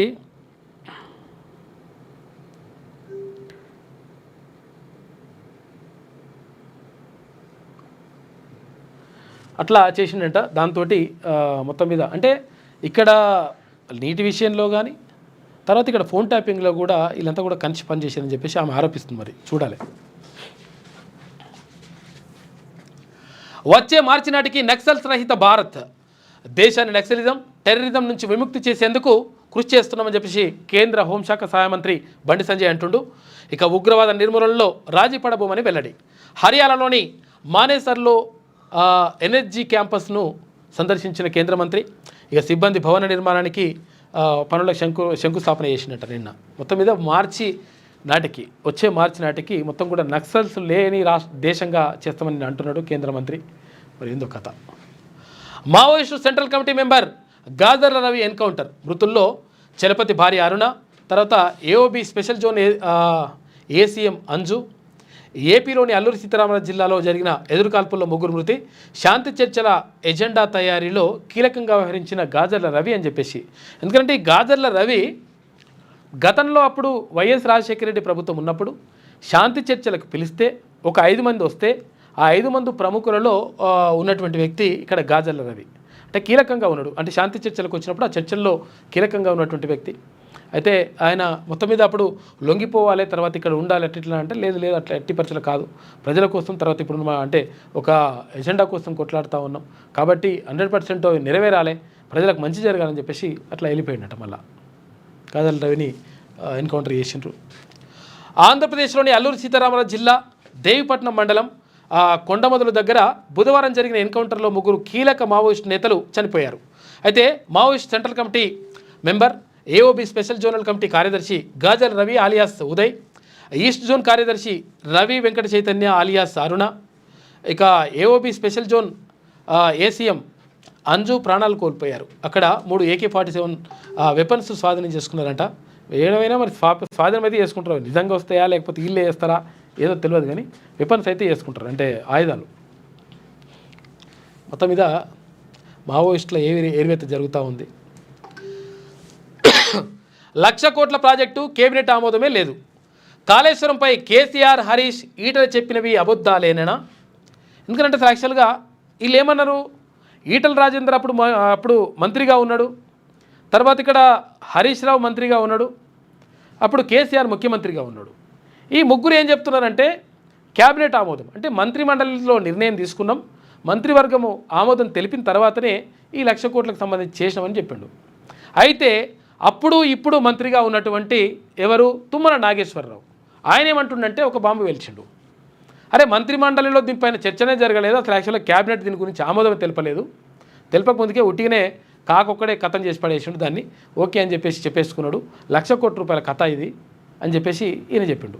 ఇప్పుడు మరి ఆ మంత్రులు చెప్పినటువంటి అప్పుడు మంత్రులుగా పనిచేసినటువంటి అక్కడ హరీష్ రావు, ఈటల, తర్వాత ఇక్కడ కేసీఆర్ చెప్పింది నిజమా, లేకపోతే ఇప్పుడు మంత్రిగా తర్వాత అప్పుడు కూడా కేసీఆర్ హయాంలో మంత్రిగా పనిచేసినటువంటి తుమ్మల నాగేశ్వరరావు చెప్పింది కరెక్టా అనేది ఒకటి సందిగ్ధం అనమాట. కాబట్టి మొత్తం మీద తుమ్మల నాగేశ్వరరావు కుండబద్దలు కూడా చెప్తున్నాడు, బరాబరే ఉన్నది 100%, అప్పుడు మంత్రివర్గంలో చర్చ జరగలేదు దీనిపైన అంటున్నాడు. చూడాలి ఏం జరుగుతుందో. ఈ కాళేశ్వరంపై కేసీఆర్, హరీష్, ఈటలు చెప్పినవి అబద్ధాలేనా? కమిషన్కు ఈ నెల 30 లోపు అన్ని ఆధారాలు ఇవ్వనున్న సర్కార్, కేబినెట్ అనుమతి లేకుండానే కట్టారని సీఎం రేవంత్ రెడ్డి సంచలన వ్యాఖ్యలు. ఇక చిన్న ప్రాజెక్టులకి కేబినెట్లో చర్చించి ఆమోదించాకే ముందుకు, అంత పెద్ద ప్రాజెక్టుకు కేబినెట్ ఆమోదం తీసుకోకపోవడంపై విస్మయం, అప్పటి పాత డాక్యుమెంట్లను బయటకు తీస్తున్న అధికారులు చూస్తున్నారట. మరి అప్పుడు మినిట్స్ ఉంటాయి కదా, రాస్తారు కదా ఏమేం కథ అనేది, ఆ రాశి తీస్తున్నట్టు మనం అవన్నీ తీస్తే తేలుతుంది లెక్క. 1 కోటి ఎకరాల మాగాణం, 3 బ్యారేజీలు, 15 రిజర్వాయర్లు, 21 పంప్ హౌజులు, 1531 కిలోమీటర్ల కాల్వలు, 203 కిలోమీటర్ల టన్నెల్స్.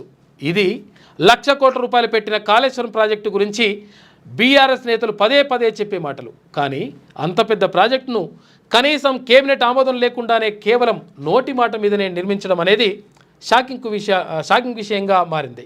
వాస్తవానికి ఒక చిన్న ప్రాజెక్టు నిర్మించాలంటేనే కేబినెట్లో చర్చించి ఆమోదం పొంది దానికి ఒక రూపం తీసుకొస్తారు. కానీ కాళేశ్వరం ప్రాజెక్టు విషయంలో 96 కేబినెట్ మీటింగ్లో జరిగినా కానీ ఒక్కసారి కూడా దానిపైన ఆమోదం బీమోదం ఏం లేకుండా చేసినట కథ.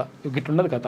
ఏమంటే మనం నేను చేసిన నా మెదడు రక్తం బొట్టు ఖర్చు పెట్టి చేసిన అంటాడు కాకమల్ల. లొంగిపోయే ముచ్చటే లేదు, ట్రంప్ బెదిరింపులకు భయపడేదే లేదు. ఇరాన్ సుప్రీం లీడర్ ఖమేనీ ప్రకటన. మాపై దాడి చేసి ఇజ్రాయెల్ భారీ తప్పు చేసింది. వారిపై కనికరం లేకుండా దాడులు చేస్తూనే ఉంటాం. ఎవరికో భయపడి యుద్ధం ఆపుబం. రక్తానికి రక్తంతోనే సమాధానం ఇస్తాం. అమెరికా దాడి చేస్తే కోలుకోలేని దెబ్బ కొడతాం. ట్రంప్కు ఎక్స్లో ఖమేనీ స్ట్రాంగ్ వార్నింగ్ ఇచ్చిండు, కౌంటర్ ఇచ్చిండు. ఇక ఖడ్గంతో కోటగేటు వద్ద ఉన్న వ్యక్తి ఫోటో పోస్ట్ చేసిండు. అక్కడ దగ్గర ఉన్నట కోటగేటు దగ్గర ఖడ్గంతో కత్తితో ఉన్నట, నీ పని చేస్తాం అన్నట్టుగా ఒక రకంగా హెచ్చరికలతోటి చేసిండట నిన్న ఖమేనీ. అటు ఇజ్రాయెల్ దాడులు, ఇటు ట్రంప్ వార్నింగ్ లపై Iran supreme leader Ayatollah Ali Khamenei తీవ్రంగా స్పందించారు. యుద్ధం మొదలైందని, తాము ఎవరికో భయపడి లొంగిపోయే ప్రసక్తే లేదన్నారు. ఇరాన్పై దాడికి దిగి ఇజ్రాయెల్ భారీ తప్పిదం చేసిందని తెలిపారు. అందుకు శిక్ష తప్పదని, ఇజ్రాయెల్ తగిన మూల్యం చెల్లించుకోవాల్సి వస్తుందని అన్నారు. ఇజ్రాయెల్ భీకర దాడులతో ఫ్యామిలీతో కలిసి బంకర్లోకి వెళ్ళిపోయిన ఖమేనీ బుధవారం టెలివిజన్ ద్వారా వీడియో సందేశం రిలీజ్ చేశారు. అయితే జియోనిస్ట్ ప్రభుత్వం పెద్ద తప్పు చేసింది. ఇజ్రాయెల్ చేసిన తప్పుకు శిక్ష తప్పదు. ఇరాన్ గడ్డపై చెందిన అమరవీరుల రక్తం మిమ్మల్ని ప్రతీకారం తీర్చుకోకుండా ఉండనివ్వదు. రక్తానికి రక్తంతోనే సమాధానం ఇస్తాం. ఇజ్రాయెల్పై దాడులు చేస్తూనే ఉంటామని చెప్పేసి ఖమేనీ హెచ్చరించింది. ఇది ఏడికైతే చూడాలి. ఇక మొత్తం మీద 3వ ప్రపంచ యుద్ధం దాకా వస్తున్నది. ఇక్కడ కొన్ని దేశాలు సపోర్ట్ చేస్తున్నాయి, అక్కడ అమెరికా సపోర్ట్ చేస్తుంది, ఇజ్రాయెల్కి అమెరికా సపోర్ట్ చేస్తుంది, ఇరాన్కు కొన్ని దేశాలు సపోర్ట్ చేస్తున్నాయి. మరి ఏడిపోతుంది కథ. మొత్తం మీద ఏడిపోయినా కానీ ఏమవుతుందో ఏందో కానీ ఈ ఇజ్రాయెల్ ఈ ఇరాన్ ఈ కొట్లాట తర్వాత ఈ యుద్ధం మొత్తం మీద భారతదేశానికి కూడా దెబ్బనే పడుతుంది, తర్వాత ప్రపంచ దేశాలకు కూడా దెబ్బనే పడే పరిస్థితి కనిపిస్తుంది. ఎందుకంటే అక్కడ పెట్రోల్ తర్వాత డీజిల్ ఈ చమురుకు సంబంధించినటువంటి నిల్వలు ఉన్నాయి అక్కడ ఇరాన్లోకి. ఇట్లా మరి అవన్నీ కూడా ఆగిపోతే చాలా డేంజర్లో ఉంటుంది పరిస్థితి, రేట్లు పెరుగుతాయి. ఇక టెహ్రాన్ ఖాళీ. ప్రాణభయంతో ఇరాన్ రాజధాని నగరాన్ని విడిచి వెళ్తున్న జనమంట. ఇరాన్ ఇజ్రాయెల్ మధ్య 6వ రోజు భీకర దాడులు జరిగినాయి. మొత్తం ఖాళీ చేస్తున్నట్ట, వెళ్ళిపోతున్నట. ఎందుకంటే ఆడు ఉంటే పరిస్థితి మరి ఎప్పుడు బాంబు పడుతుందో తెలియదా, ఏమవుతుందో తెలియదా, అటువంటి పరిస్థితులు ఉన్నారంట. ఇది వెలుగులో ఉన్నటువంటి ప్రధాన కథనాలు. అయితే ఒకసారి ఆంధ్రజ్యోతి చూద్దాం. ఏమే రైట్. టోలు తీస్తున్న ఆర్టీసీ. ఎన్ని ఎక్స్ప్రెస్ సర్వీసుల్లో టికెట్ రేట్లు 10 రూపాయల పెంపంట అన్నిట్లల్లా. ఇక ఇప్పటికే టోల్ గేట్లు ఉన్న మార్గాల్లో ఒక్కో టోల్ గేటుకు 10 రూపాయల చొప్పున అదనంగా వసూలు చేస్తున్నారు. తాజాగా హేతుబద్ధీకరణ పేరిట అన్ని ఎక్స్ప్రెస్ల్లో పెంచారంట. కూర్చోవడానికి సీట్లే లేవంటే ఛార్జీలు పెంచడం ఏంటని మండిపడుతున్నారట ప్రయాణికులు. అక్కడనేమో టోల్ తీసేస్తామని చెప్పేసి వాళ్ళు చెప్తున్నారు. అంటే టోల్కు 3,000 రూపాయలు సంవత్సరానికి వేస్తామని చెప్పేసి వాళ్ళు అంటున్నారు, నెలకు చేస్తామని చెప్పేసి వాళ్ళు అంటున్నారు. మరి వీళ్ళేమో ఇట్లా అంటున్నారు. ఏందో కథ. ఇక టోల్ పాస్ ఒకేసారి 3,000 రూపాయలు చెల్లిస్తే ఏడాది గడువు లేదా 200 ట్రిప్పుల వరకు అనుమతి అంట. కొత్తగా ఫాస్టాగ్ ఆధారిత వార్షిక పాసు సగటున ఒక్కో టోల్ ప్లాజాకు 15 రూపాయలతో సరి. ఆగస్టు 15 నుంచి అందుబాటులోకి. వాణిజ్యేతర ప్రైవేట్ వాహనాలకే అని చెప్పేసి గడ్కరీ చెప్తా ఉన్నాడు కేంద్ర మంత్రి. బనకచెర్ల పాపం కేసీఆర్దే. తెలంగాణకు తీవ్ర ద్రోహం చేశారు. 2016, 2019లో చంద్రబాబు జగన్తో భేటీల్లో ఆ ప్రాజెక్టుకు ఆయనే మార్గం సుగమం చేశారు. రాయలసీమను రత్నాలసీమ చేస్తానంటూ పెద్దన్నగా సహకరిస్తానంటూ హామీ ఇచ్చారు. ఇప్పుడేమో ప్రాజెక్టుపై మాట్లాడలేదంటూ మాపై బురద. ఈ ప్రాజెక్టుతో రాష్ట్రానికి తీరని అన్యాయం జరిగితే ఆ పాపం మాజీ ముఖ్యమంత్రి కేసీఆర్, హరీష్ రావులదే. తెలంగాణ ప్రాజెక్టులకు ఏపీ నిరభ్యంతర పత్రం ఇవ్వాలి. మోదీ వద్ద పలుకుబడి ఉన్న బాబుకు అనుమతులు భ్రమే. గోదావరి బనకచెర్లపై మీడియాతో సీఎం రేవంత్ రెడ్డి మాట్లాడాడు. మొత్తం మీద ఇక్కడ బనకచెర్ల పైన మొత్తం కూడా రగులుతూ ఉంది. అప్పుడు ఈ నిన్న పవర్ పాయింట్ ప్రజెంటేషన్లో అప్పుడు రోజా ఉంది కదా, ఇప్పుడు రోజా ఏమే అప్పుడు మంత్రి అక్కడ ఎవరు ఏపీ మంత్రి ఉండే కేసీఆర్ పోయిండు ఆడికి పోయి వీళ్ళ ఇంటికాడ చేపల కూర తినడు కాక. చేపల కూర తిని నువ్వేం టెన్షన్ పడకమ్మా, మేము మొత్తం రాయలసీమ రతనాల సీమ అవుతుంది, నువ్వేం టెన్షన్ పడకని చెప్పి వచ్చిండు. ఆ వీడియోని అవన్నీ కూడా బయట పెట్టింది ఇప్పుడు నిన్న ముఖ్యమంత్రి ఎంత కూడా. చివరి అస్త్రంగా న్యాయ పోరాటం. బనకచెర్లపై తెలంగాణ సర్కారుకు అఖిలపక్షం మద్దతు. ఈ ప్రాజెక్టు కడితే ఏపీ నీటి హక్కులు కోరే ప్రమాదం. అయితే ఆందోళన వ్యక్తం చేసిన మంత్రి ఉత్తమ్ కుమార్ రెడ్డి కలిసికట్టుగా పోరాడదామని చెప్పేసి బీజేపీ ఎంపీలు అంటారు. రాజకీయాలద్దు వాకౌట్ చేస్తున్నా అని చెప్పేసి ఎంపీ వద్దిరాజు రవిచంద్ర అంటుండు. వెళ్ళిపోయినట్ట నిన్న. హైటెక్ సిటీలో Google safety engineering centre Asia పసిఫిక్లో మొదటిది, ప్రపంచంలో 5వదంట. ప్రారంభించిన సీఎం రేవంత్ రెడ్డి, మంత్రి శ్రీధర్ బాబు. ఇక ఇవాళ ఢిల్లీకి సీఎం, కేంద్ర మంత్రులతో భేటీలు. రైతుల సమస్యలపై బీఆర్ఎస్ పోరుబాట. పార్టీ ముఖ్య నేతలతో త్వరలో కేసీఆర్ కీలక భేటీ అని చెప్పేసి వార్తలు కనిపిస్తూ ఉన్నాయి. ఇక హిందీపై వెనక్కి తగ్గిన మహారాష్ట్ర తృతీయ భాషగా తప్పనిసరి కాదని వెల్లడి. మొత్తం మీద హిందీని అంటే యాక్చువల్గా ఏంటంటే త్రిభాషా సూత్రం అని పెట్టిండ్రు. జాతీయ విద్యా విధానం, నూతన జాతీయ విద్యా విధానం ఇట్లా అని చెప్పేసి త్రిభాషా సూత్రం పెడతారు. త్రిభాషా సూత్రం ప్రకారం మనం ఏం చేయాలి అంటే పాఠశాల విద్యలో ఏదైతే ఉంటుందో ఆ పాఠశాల విద్యలో మన మాతృభాష తెలుగు, ఆ తర్వాత ద్వితీయ భాష తర్వాత ఈ హిందీ, ఆ తర్వాత తృతీయ భాషగా ఇంగ్లీషు, ఇట్లా 3 భాషలు నేర్చుకుంటున్నాం. అయితే హిందీ మాట్లాడేటువంటి ఏదైతే రాష్ట్రాలు ఉంటాయో హిందీ మాట్లాడే రాష్ట్రాలల్లో వాళ్ళు 2 భాషల సిద్ధాంతాన్ని 2 భాషల దానికే ఓకే అయిపోతున్నారు. అంటే త్రిభాషా సూత్రం వర్తిస్తలేదు, అంటే ద్విభాషా సూత్రానికే వాళ్ళు వెళ్ళిపోతున్నారు. అట్లా దీనిపైనే తమిళనాడు కొట్లాడుతూ ఉంది. అరే అట్లెట్లయితుంది, మీకు అట్లెట్లయితుంది, మీరు కూడా మా భాష నేర్చుకోరా బాబు అంటున్నారు. వాళ్ళేమో మనం నేర్చుకోరంట, కానీ మనమేమో వాళ్ళని నేర్చుకోవాలంట. అది అట్లా చర్చ జరుగుతుంది. కాబట్టి వెనక్కి తగ్గిందంట మహారాష్ట్ర. ట్యాపింగ్కు అనుమతించారా? ఎస్ఐబి ఇచ్చిన ఫోన్ నంబర్ల జాబితాను పరిశీలించారా?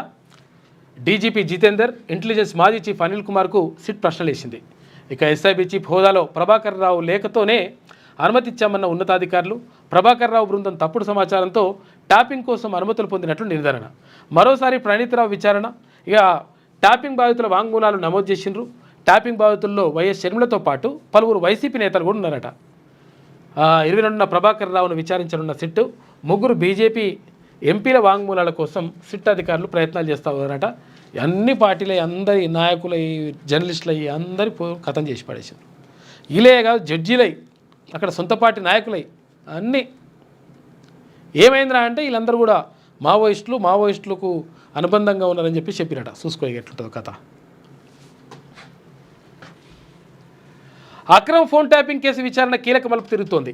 ఈ వ్యవహారంలో కీలకమైన ఉన్నతాధికారుల నుంచి సిట్ అధికారులు కొంత సమాచారాన్ని సేకరించారు.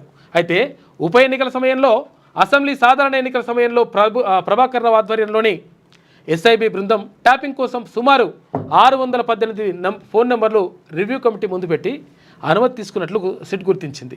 దీంతో ఆ రివ్యూ కమిటీ సభ్యులు అప్పటి హోంశాఖ కార్యదర్శి, ప్రస్తుత డీజీపీ జితేందర్, అప్పటి ఇంటెలిజెన్స్ విభాగం చీఫ్ అనిల్ కుమార్కు సిట్ అధికారులు కొన్ని ప్రశ్నలతో కూడిన లేఖను పంపి సమాధానాలు రాబట్టారు.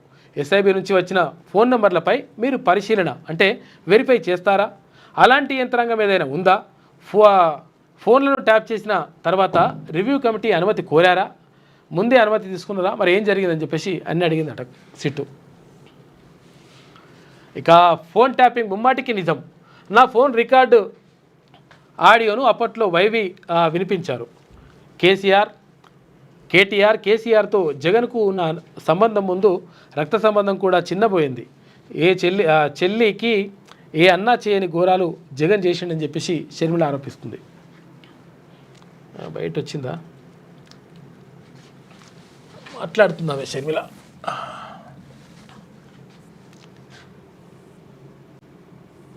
రానట్టుంది బయటది.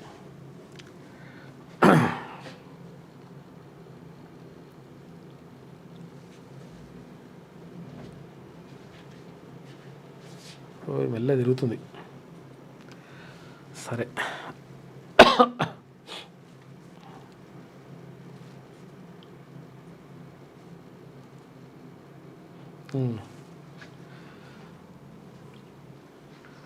కవర్ కట్టుకొని హీలియం పీల్చి బలవన్ మరణం అంట. పని ఒత్తిడి తట్టుకోలేక చార్టర్ అకౌంటెంట్ ఆత్మహత్య చేసుకున్నంట. హైదరాబాద్ నుండి గచ్చిబౌలిలో ఘటన. చచ్చిపోతే ఏమొస్తుంది భయ్ సురేష్ రెడ్డి అంటే? చచ్చిపోతే ఏమొస్తుంది? చాలామంది ఏమనుకుంటారంటే చచ్చిపోతే మొత్తం సమస్య పరిష్కారం ఎట్లయితుంది? ఉన్నోడిని బాధ పెట్టిపోడు కదా. మళ్ళీ నీ మీద ఎంతమంది ఆశలు పెట్టుకుని ఉంటారు? కుటుంబ సభ్యులు, తల్లిదండ్రులు, పెళ్ళైతే వాళ్ళు, కుటుంబ సభ్యులు, ఎట్లుంటుంది లెక్క? కబూర్ల దేవతకు బాల సాహిత్య అవార్డు. బాల సాహిత్యంలో 50 ఏళ్లకు పైగా గంగిశెట్టి శివకుమార్ కృషి చేస్తూ ఉన్నారు. మైరావణ నవలకు యువ పురస్కారం దక్కింది. 25 ఏళ్లకే 3 నవలలు రాసిన ప్రసాద్ సూరి కేంద్ర సాహిత్య అకాడమీ అవార్డులు నిన్న ప్రకటించారు. మన టైం వచ్చింది, ఇకపై భారత ప్రామాణిక సమయాన్ని పాటించడం తప్పనిసరి. త్వరలో మార్గదర్శకాలు నోటిఫై చేస్తామని చెప్పేసి కేంద్రం చెప్తా ఉంది. ప్రస్తుతం విదేశీ వ్యవస్థలే ఆధారంగా ఉన్నాయంట, కానీ ఇప్పుడు మన టైం కూడా వచ్చిందంట. మనదే నడుస్తా అంటే ఇక లెక్క.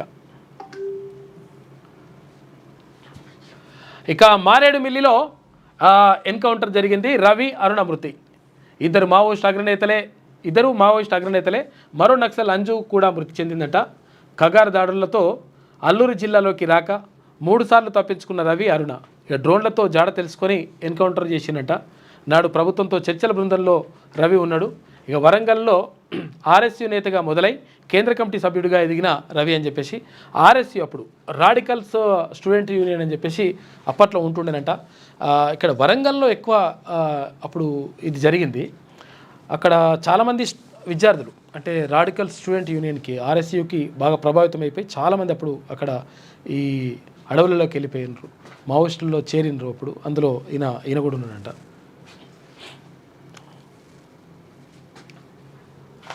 ఉగ్రవాదంపై 2 నాలుకలు.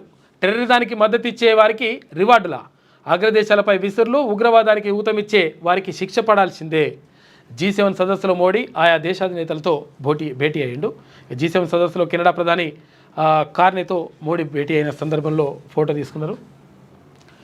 యుద్ధం నేనే ఆపా, చూసుకో ఇక మళ్ళా. నువ్వు ఆపలేదురా బాబు, ఆపలేదురా అంటే నేనే ఆపిన అంటుండు. చూసుకో ఇక. భారత్ వైపు ప్రధాని నరేంద్ర మోడీ, పాక్ వైపు ఆర్మీ చీఫ్ మునీర్ సమర్థంగా పనిచేశారు. కాల్పుల విరమణతో అమెరికాకు సంబంధం లేదని ట్రంప్కు మోడీ స్పష్టం చేసిన తర్వాత వ్యాఖ్య. ఇక పాక్ అభ్యర్థిస్తేనే ఆపరేషన్ ఆపామన్న మోడీ. వాణిజ్యం, మధ్యవర్తిత్వం, అమెరికాతో చర్చే లేదని వెల్లడి. ఆపరేషన్ సింధూర్ తర్వాత తొలిసారి ఫోన్లో మంత్రి మాట్లాడినట అమెరికా అధ్యక్షునితోటి. అమెరికాకు రావాలనే ట్రంప్ ఆహ్వానానికి తిరస్కృతి. షెడ్యూల్ ప్రకారం క్రొయేషియాకు వెళ్ళనున్నట్టు వెల్లడించిందట ప్రధానమంత్రి నరేంద్ర మోడీ. నువ్వు ఆపలేదురా బాబు, మేమే ఆపినా అంటే నేనే ఆపిన అంటుంటా మనోడు. మంది పెంది కాడ మంగళారతి లెక్కున్నది కథ. ఇక భారత్లో పాల్కాన్ వాణిజ్య విమానాల తయారీ. రిలయన్స్ ఇన్ఫ్రాతో దసో ఒప్పందం చేసుకుందంట. మహారాష్ట్రలోని నాగ్పూర్లో పాల్కన్ 2000 విమానాల ఉత్పత్తి. ఇవి తయారు చేసే 5వ దేశం భారత్ అంట. 2028 నాటికి తొలి విమానం సిద్ధమవుతుంది. 4 ఎకరాల్లోపు రైతులకు భరోసా నిన్న పడ్డాయి అంట పైసలు. మరి టింగ్ పడవచ్చు అనుకుంటా. మరి అయితే కొంతమంది ఏమంటారంటే మాకు 2 ఎకరాల భూమి ఉంటే అది 10 గుంటలకే 5 గుంటలకే పడ్డది, మరి ఇట్లా ఏంది కూడా ఇట్లా జరిగింది కొన్ని అని అంటున్నారు. మరి అటువంటివి కూడా ఉంటే కొంచెం సరి చేసుకోండి. ఎందుకంటే ఇప్పుడు వేసింది ఎట్లకైనా వేయాల్సిందే. ఎవరికో ఒకరికో ఇద్దరికో కొంచెం తక్కువ పడితే మొత్తం మళ్ళా బదనం అయ్యేటువంటి అవకాశం ఉంటుంది. కాబట్టి అటువంటి జరగకుండా చూసుకుంటే మంచిగా ఉంటుంది. 4 ఎకరాల దాకా వేసినట మెల్లమెల్లగా ఇట్లా పెంచుకుంటూ పోతారేమో. రైతు భరోసా పథకంలో భాగంగా బుధవారం 4 ఎకరాల్లోపు భూమి ఉన్న రైతులకు ప్రభుత్వం నగదు బదిలీ చేసింది. రాష్ట్ర వ్యాప్తంగా 6.33 లక్షల మంది రైతులకు 1,13,13.53 కోట్ల రూపాయలను వారి ఖాతాలో జమ చేసింది. దీంతో ఇప్పటిదాకా 5,215.26 కోట్ల రూపాయలు బదిలీ చేసినాయంట. గురువారం 5 ఎకరాల వరకు, ఇవాళ 5 ఎకరాలు దాకున్న వాళ్ళకు ఇవాళ పడతాయంట పైసలు. ఇక టెహ్రాన్పై నిప్పుల వాన. ఇప్పుడు ఇది మంచిగా ఉన్నది, కానీ ఇప్పుడు గతంలో మంత్రులతోటి కమిటీ చేస్త్రీ, ప్రజాభిప్రాయ సేకరణ చేస్త్రీ, రైతులతోటి మీటింగ్లు పెడుతుంది, రకరకాలు చేస్త్రీ. 5 ఎకరాలు అందామా, 10 ఎకరాలు పెడదామా, లేకపోతే 15 ఎకరాలు పెడదామా, ఇట్లా రకరకాల చర్చలు చేస్తుంది. లాస్ట్కి వస్తే ఎంత పంట వేస్తా అంత వేస్తామని చెప్పేసి 100 ఎకరాలు, 200 ఎకరాలు, 300 ఎకరాలు, 500 ఎకరాలు, 1000 ఎకరాలు ఉన్నా కానీ వేస్తారట. మరి ఏందో కథ, మరి పైసలు ఎక్కువ వేస్తురా లేకపోతే ఏందో తెలుస్తలేదు. ఎందుకంటే గతంలో చెప్పినట్టుగా ఇప్పుడు అట్లయితే చెప్పేసి అట్లా లేదు కదా. 5 ఎకరాలు 10 ఎకరాలు ఎంతవరకు ఒకటి పెట్టుకొని అక్కడి నుంచి అక్కడ కటాఫ్ చేసుకుంటే అయిపోతుండే. ఇప్పుడు మొత్తం మళ్ళీ 500 ఎకరాలు 1000 ఎకరాల్లో కూడా మళ్ళీ పైసలు వేసుకుంటూ పోతే మళ్ళీ ఇప్పుడు గతంలో కేసీఆర్కి మీకేం తేడా? కాకపోతే అంటే ఇప్పుడు పండించే ప్రాంతానికి వేస్తూ ఉంటున్నారు, పండించే సాగు చేసే భూమికి వేస్తూ ఉంటున్నారు. అప్పుడు అన్నిటికీ వేసేసిండు, చెట్లకు, గుట్టలకు, పుట్టలకు, పెట్రోల్ బంకులకు, ఔటర్ రింగ్ రోడ్ కూడా వేసిండు కాక. అది వేరే విషయం. కాకపోతే అంటే మీరు కూడా వేసేది కూడా తగ్గించుకునే ఉపాయం ఉంటుంది. తర్వాత ఇప్పుడు అట్టెట్లయితే అని చెప్పేసి అనే పరిస్థితి ఉండదు. ఎందుకంటే తక్కువ మంది చేతుల్లో ఎక్కువ భూములు ఉన్నాయి, వాళ్ళు వచ్చి కొట్లాడినా కానీ ఏం కాదు. ఇక టెహ్రాన్పై నిపుల వాన, 50 యుద్ధ విమానాలతో విరుచుకుపడిన ఇజ్రాయెల్. మిలిటరీ, ప్రభుత్వ కార్యాలయాలు ధ్వంసం చేసిండ్రు. ఐఆర్జీసీ అనుబంధ వర్సిటీ కూడా అణుకేంద్రంలో సెంట్రిఫ్యూల్ తయారీ యూనిట్ ధ్వంసం చేసిండ్రు. 3 హెలికాప్టర్లను కూల్చామని చెప్పేసి ఐడిఎఫ్ అంటుంది. 3 విమానాల్లో ఉమర్కు చేరుకున్న ప్రభుత్వ అధికారులు. యుద్ధం మొదలైందని చెప్పేసి ఖమేనీ అంటున్నాడు. అమెరికాను హెచ్చరించిన సుప్రీం లీడర్. ఇక ఇరాన్ లొంగేది లేదని స్పష్టీకరణ. గుడ్ లక్ అన్న అమెరికా అధ్యక్షుడు. ఇక ఖమేనీ లొంగిపోవడమే మంచిదన్న ట్రంప్. ఇజ్రాయెల్పై ఇరాన్ దాడులు కొనసాగింపు. ఒక్క రాత్రి రక్షణ వ్యవస్థకు ఇజ్రాయెల్ చేస్తున్న ఖర్చు 2400 కోట్లు అంట ఒక్కొక్క రాత్రి. చూసుకో మరి ఏందో కథ. ఇది ఆంధ్రజ్యోతిలో ఉన్నటువంటి ప్రధాన కథనాలు. అయితే ఒకసారి మన శనార్థి తెలంగాణ చూద్దాం. రాజీ పడేది లేదు, రైతుల ప్రయోజనాలే ముఖ్యం. బనకచెర్లపై గతంలో కేసీఆర్ చేసిన సంతకమే తెలంగాణకు గుదిబండగా మారింది. మీడియా సమావేశంలో సీఎం రేవంత్ రెడ్డి సచివాలయంలో అఖిలపక్ష ఎంపీలతో సమావేశం నిర్వహించిండ్రు. బనకచెర్ల ప్రాజెక్టుపై పవర్ పాయింట్ ప్రజెంటేషన్ ఇచ్చేసి అప్పుడు కేసీఆర్ కలుసుకొని అక్కడ రోజు వీళ్ళందరూ కలిసి ఏమేమి మాట్లాడిండో అవన్నీ కూడా చూపించండి. నిన్న రాజకీయ క్రీడల్లో బనకచెర్ల చుట్టూ తిరుగుతున్న తెలంగాణ రాజకీయం. అధికారంలో ఉన్నప్పుడు ఒకలా, ప్రతిపక్షంలో మరోలా బీఆర్ఎస్ తీరు. సెంటిమెంట్ రెచ్చగొట్టే ప్రయత్నం. బనకచెర్లపై భేటీ, ఇరకాటంలో బీజేపీ. ఎత్తుకు పై ఎత్తులతో పావులు కదిపిన రేవంత్. కేంద్రం కోర్టులోకి బంతి నెట్టిన కాంగ్రెస్. స్థానిక ఎన్నికల ఆట మొదలుపెట్టిన పార్టీలు. చూసుకోయిగా తెలంగాణ రాజకీయం ఇప్పుడు బనకచెర్ల చుట్టూ గిరగిరా తిరుగుతున్నది. బీఆర్ఎస్ పార్టీ అధికారంలో ఉన్నప్పుడు ఒకలా, ప్రతిపక్షంలో ఉన్నప్పుడు మరోలా వ్యవహరిస్తూ ఊసరవెల్లి రాజకీయం చేస్తూ సెంటిమెంట్ రెచ్చగొట్టి రాజకీయ లబ్ధి పొందాలని చూస్తున్నది. బీఆర్ఎస్కు కౌంటర్గా ముఖ్యమంత్రి రేవంత్ రెడ్డి తనదైన శైలిలో నిన్న మంచినే పవర్ పాయింట్ ప్రజెంటేషన్ ఇచ్చినట. ఇక బీఆర్ఎస్ హయాంలోనే బనకచెర్లకు క్లియరెన్స్. జగన్ ప్రపోజల్తో కేసీఆర్ ఆమోదం. సెంటిమెంట్ను రెచ్చగొట్టే కుట్ర, పవర్ పాయింట్ ప్రజెంటేషన్, డైవర్షన్ రాజకీయం. బీజేపీ ఎంపీ ధర్మపురి అరవింద్ అంటున్నారు. కాంగ్రెస్ అంటేనే కరెంట్, విద్యుత్ సిబ్బంది శ్రమను కల్లారా చూశాను. వరదల సమయంలో ప్రాణాలకు తెగించి పనిచేశారు. వాళ్ళ సమస్యల పరిష్కారానికి కృషి చేస్తాం. డిప్యూటీ సీఎం మల్లు భట్టి విక్రమార్క నిన్న మాట్లాడాడు. నిజంగా కూడా వాళ్ళకి మంచి చేయాలి పాపం విద్యుత్ కార్మికులకి. రైతులకు సంఖ్యలో బేడీలతో అలంపూర్ కోర్టుకు అన్నదాతలు. వీడియో నెట్టింట వైరల్ అయిపోయింది. ఇప్పుడు ఏంటంటే ఎవరికి నిజంగా ఒకవేళ వేల లక్షల కోట్ల రూపాయలు కొలగొట్టిన ఉంటేనేమో వాడిని మంచిగా దర్జాగా కార్లు తీసుకొని పోతారు. అరే మాకు అన్యాయం జరుగుతుంది, మా భూములు తీసుకుంటున్నారు, మా మొత్తం కూడా మా భవిష్యత్ అంతా నాశనం అవుతుందని చెప్పేసి వాళ్ళు కొట్లాడితే వాళ్ళకి సంఖ్యలు వేసుకొని తీసుకుపోతారట. పోలీసుల తీరుపై రైతుల ఆగ్రహం అత్యంత దుర్మార్గమైన చర్య అని చెప్పేసి కేటీఆర్ అంటున్నాడు. రేవంత్ క్షమాపణలు చెప్పాలని డిమాండ్. ఇదేనా ఇందిరమ్మ రాజ్యం అని చెప్పేసి హరీష్ రావు. వీళ్ళు జర్ర సందు దొరుకుతుంది, వాళ్ళు వీళ్ళు అరుచుకుంటారు. ఇట్లా ఇథనాల్ కంపెనీకి వ్యతిరేకంగా ఆందోళన చేసిన 12 మంది అన్నదాతలపై కేసు. ఇక మొన్ననే బెయిల్ మంజూరైన పోలీసుల అత్యుత్సాహం. 3 పోలీసుల అధికారులను సస్పెండ్ చేయాలి, రిమూవల్ చేయాలి ఇట్లా చేసినోడని. నిజంగా నేనేమంటున్నానంటే నిజంగా వెళ్ళిపోతారు, పారిపోతారు దొంగలు, ఇట్లా దోపిడీదారులు, అత్యంత క్రూరమైన వాళ్ళంటే వాళ్ళకి వేసుకొని పొండి ప్రాబ్లం ఏం లేదు. కానీ రైతులకు వేస్తే ఎట్లా? ప్రపంచం డిజిటల్ మయమైంది. డిజిటల్ సమాచారం భద్రంగా ఉంటే ప్రజలు క్షేమంగా ఉన్నట్టే. మంచి చేయాలనేది గూగుల్ సిద్ధాంతం. మా ప్రభుత్వం కూడా ఆ సిద్ధాంతాన్ని అనుసరిస్తుంది. మీది ఇన్నోవేషన్ కంపెనీ అయితే మాది ఇన్నోవేటివ్ ప్రభుత్వం. గూగుల్ సేఫ్టీ ఇంజనీరింగ్ సెంటర్ ప్రారంభోత్సవంలో నిన్న ముఖ్యమంత్రి మాట్లాడాడు. ఇక డార్క్ వెబ్లో ట్యాపింగ్ ఆడియోలు ఉన్నాయంట. ఆడియోలను అమ్ముకున్న ఓ అధికారి, ఇక బిట్కాయిన్ రూపంలో భారీ వ్యాపారం, బైబిల్ మీద ఒట్టు, ఫోన్ ట్యాపింగ్ పచ్చి నిజం అని చెప్పేసి షర్మిల అంటుంది. గంత గట్టి చెప్తుంది చూసుకో. ఇక ఫోన్ ట్యాపింగ్ కేసులో కీలక పరిణామం, జితేందర్, అనిల్ కుమార్ స్టేట్మెంట్లు రికార్డ్ చేసిన అధికారులే కూడా. తగ్గేదేలా, ఇరానియన్లు ఎన్నటికీ లొంగరు,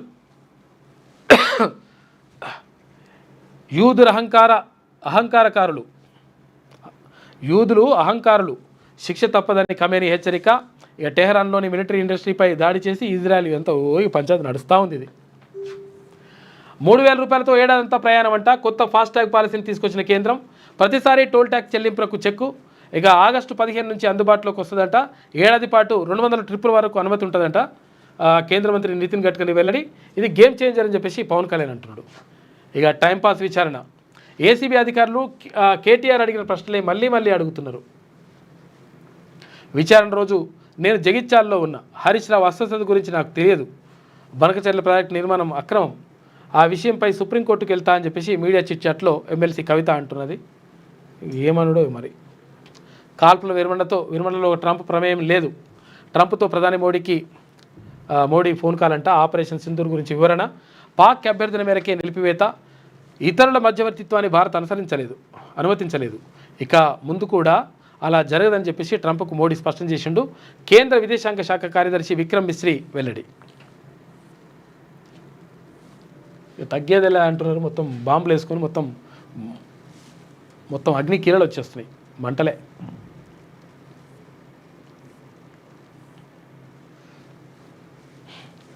ఒకసారి నేటి మాట చూసుకుంటే, అక్షరాలు ఆయుధాలైనప్పుడు అవినీతి రాజకీయాలపై యుద్ధం ప్రకటిస్తాయి, నాయకుల దోపిడీని ఎండగడతాయి, సమాజ శ్రేయస్సు కోసం ఆరాటపడతాయి, నిత్యం ప్రజల పక్షమై వార్తాపత్రికల ద్వారా జనంలోకి వెళ్తాయి. అధికారాన్ని అడ్డం పెట్టుకొని పాలకులు కలంపై కన్నెర్ర చేస్తే భయం లేకుండా తన పోరాటాన్ని కొనసాగిస్తాయి. కళానికి కులమత భేదం లేదు, పేద ధనిక అనే తేడా లేదు. ఒక్క అక్షరం 1,00,000 మెదళ్లను కదిలిస్తుంది. అన్యాయంపై ఎక్కుపెట్టే బాణమై నిత్యం ముక్కుసూటితనంతోనే తన ప్రయాణాన్ని కొనసాగిస్తాయి. కటిక పేదరికాన్ని చూసిన కన్నీళ్లు కార్చుతూ, నిలువనీడలేని అభాగ్యుల రోదనను వివరిస్తూ, ఆకలితో అలమటిస్తున్న అన్నార్థులను చూపిస్తూ ప్రభుత్వాలకు ప్రజలకు వారధిగా వ్యవహరిస్తుంది. పచ్చనోట్లకు లొంగకుండా, బహుమతులకు ఆశపడకుండా తన కర్తవ్యాన్ని నిర్వహిస్తుంది. నిజాలు రాసే అక్షరాలై జనం మెప్పు పొందుతుంది అని చెప్పేసి, అక్షరం ఏం చేస్తుందని చెప్పేసి అంటే అట్లా పెద్దపల్లి రాజన్ రాసుకొచ్చిండు. అక్షరాలు ఆయుధాలైనప్పుడు అని. ప్రవీణ్ తొగాడియా 3 పిల్లలను కనండి అని చెప్పడాన్ని ఎలా చూడాలి అని చెప్పేసి గంట సోమన్న ప్రత్యేక వ్యాసం రాసిండు. ఎందుకంటే 3 పిల్లల వ్యవహారం ఇప్పుడంతా కూడా చర్చకు వస్తూ ఉంది. 2 కంటే ఎక్కువ ఉంటే స్థానిక సంస్థల ఎన్నికల్లో పోటీ చేయకూడదనేటువంటి నిబంధన పెట్టుకున్నారు. అయితే ఆ నిబంధనలు సడలించాలి. ఎందుకంటే దక్షిణ భారతదేశంలో ఉన్నటువంటి జనాభా పూర్తిగా తగ్గిపోతూ ఉంది, దక్షిణ భారతదేశంలో ఉన్నటువంటి రాష్ట్రాల్లో. కాబట్టి ఈ నిబంధనను సడలిస్తే 100% మంచి జరుగుతుంది అని చెప్పేసి ఏపీ ప్రభుత్వం ఆ నిబంధన ఎత్తేసింది. అక్కడ తమిళనాడు అయితే ఇంక ఇష్టం వచ్చినట్టుగా పిల్లలు కనండి, ఇంకా తర్వాత ఏమాత్రం అవకాశం ఉన్నా ఇంకెక్కువ పిల్లలు కనండి అని చెప్పేసి అక్కడ ప్రభుత్వం చెప్తూ ఉంది. వాళ్ళకు ప్రత్యేకంగా అవన్నీ కూడా ప్రకటిస్తూ ఉంది. కాబట్టి మరి 2 పిల్లల దాన్ని ఎత్తేస్తే మంచిగా ఉంటుంది. ప్రభుత్వం కూడా దీనిపైన ఆలోచన చేయాలి. లేకపోతే మరి కట్టడి చేస్తే మరి ఇంకేముంటుందిగా, జనాభా తగ్గిపోతే ఏమైతే ఇప్పుడు నియోజకవర్గాల పునర్విభజనలో మొత్తం నియోజకవర్గాలన్నీ కూడా కుంచుకుపోతూ ఉన్నాయి, తగ్గుతున్నాయి.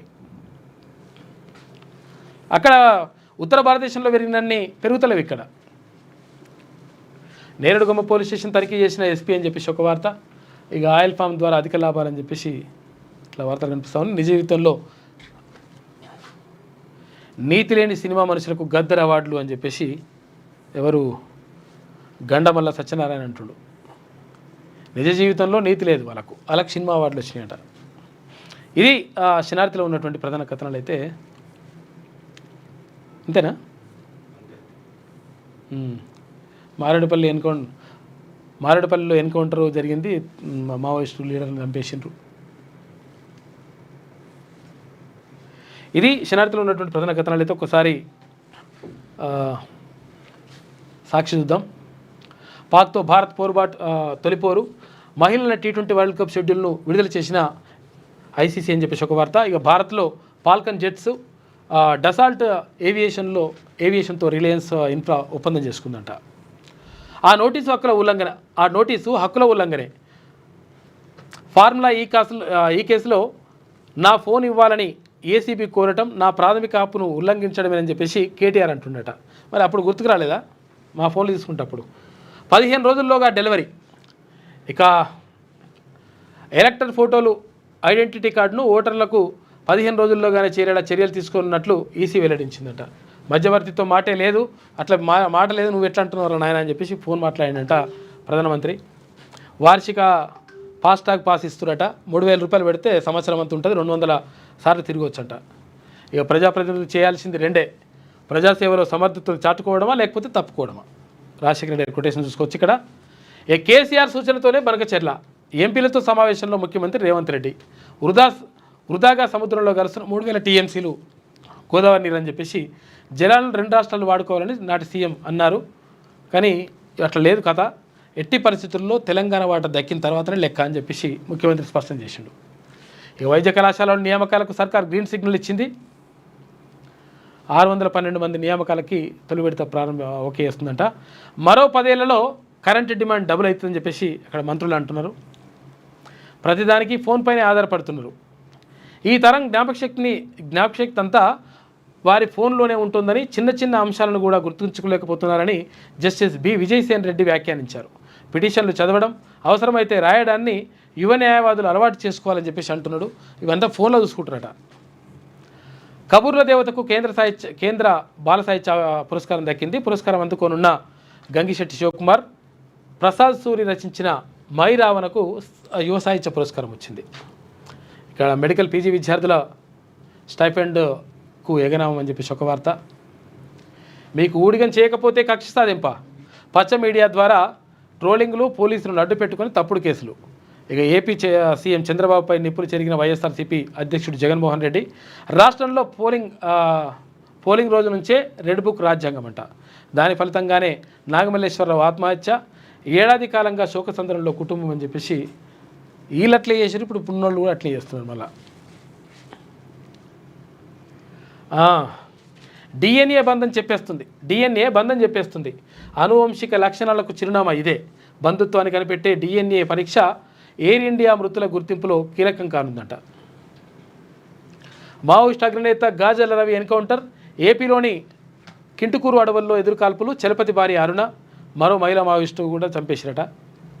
అగ్రనేతగా ఎదిగి శాంతి చర్చల్లో పాల్గొని స్వగ్రామం భూపాలపల్లి జిల్లా వెలిశాలలో ఇవాళ గాజల రవి అంత్యక్రియలు జరుగుతాయంట.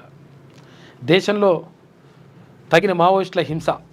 వచ్చే మార్చి నాటికి నక్సల్స్ రహిత భారత్ అని చెప్పేసి కేంద్ర హోంశాఖ సహాయ మంత్రి బండి సంజయ్ అంటున్నాడు. ఇక క్షిపణుల కుంభవృష్టి.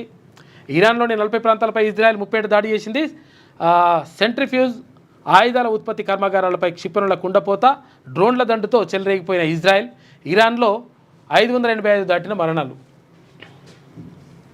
ఆగమాగా ఉన్నది కథ. చేతులకు సంఖ్యలు అని చెప్పేసి రైతుల చేతులకు సంఖ్యలు, పోలీసుల తీరుపై తీవ్ర విమర్శలు వస్తూ ఉన్నాయి. గతంలో కూడా చేసిరు ఇట్లా. కేసీఆర్ ప్రభుత్వం ఉన్నప్పుడు కూడా ఇటువంటివి జరిగినాయి. చేయకండి, అట్లా చేస్తే ఏమొస్తుంది? ఇప్పుడు ఏంటంటే దొంగల లంగలనేమో ఇచ్చిపెడతారు.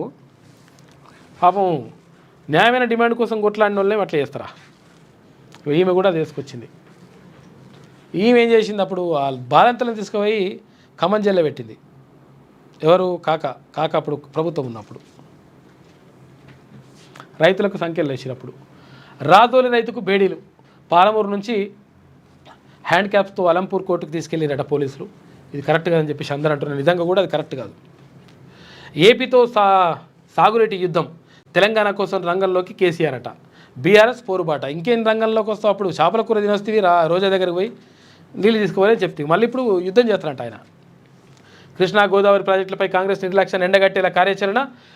కాళేశ్వరం, పాలమూరు రంగారెడ్డి పనుల్లో అలసత్వంపై నిలదీతకు సిద్ధం. త్వరలో కేసీఆర్ నేతృత్వంలో సదస్సు. శ్రేణులకు పార్టీ అధినేత దిశానిర్దేశం చేస్తారట.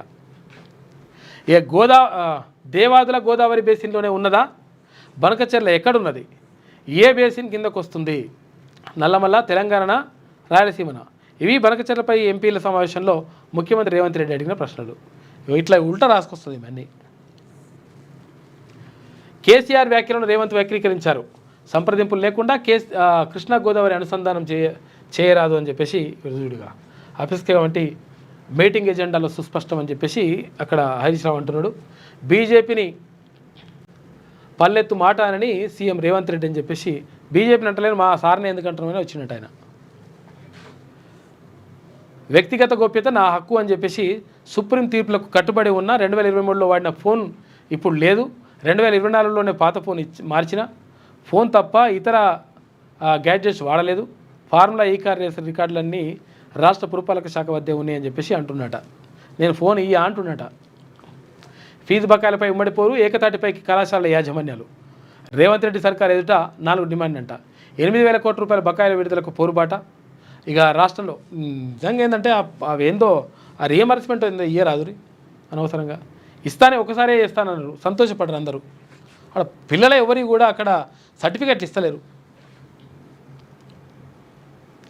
ఇక హ్యామ్ రోడ్లతో నష్టమే, రహదారుల పునరుద్ధరణపై దృష్టి పెట్టండి, రాష్ట్రంలో టోల్ వసూలు సాధ్యం కాదు అని చెప్పేసి 60% నిధులు టోల్ ట్యాక్స్ ద్వారానే రాబట్టలేం, 40% ప్రభుత్వ నిధులతో పనులు చేయొచ్చు, రాష్ట్ర ఆర్థిక పరిస్థితి దృష్ట్యా పునఃపరిశీలించండి, సీఎంకు బిల్డర్స్ అసోసియేషన్ బహిరంగ లేఖ రాసిందట.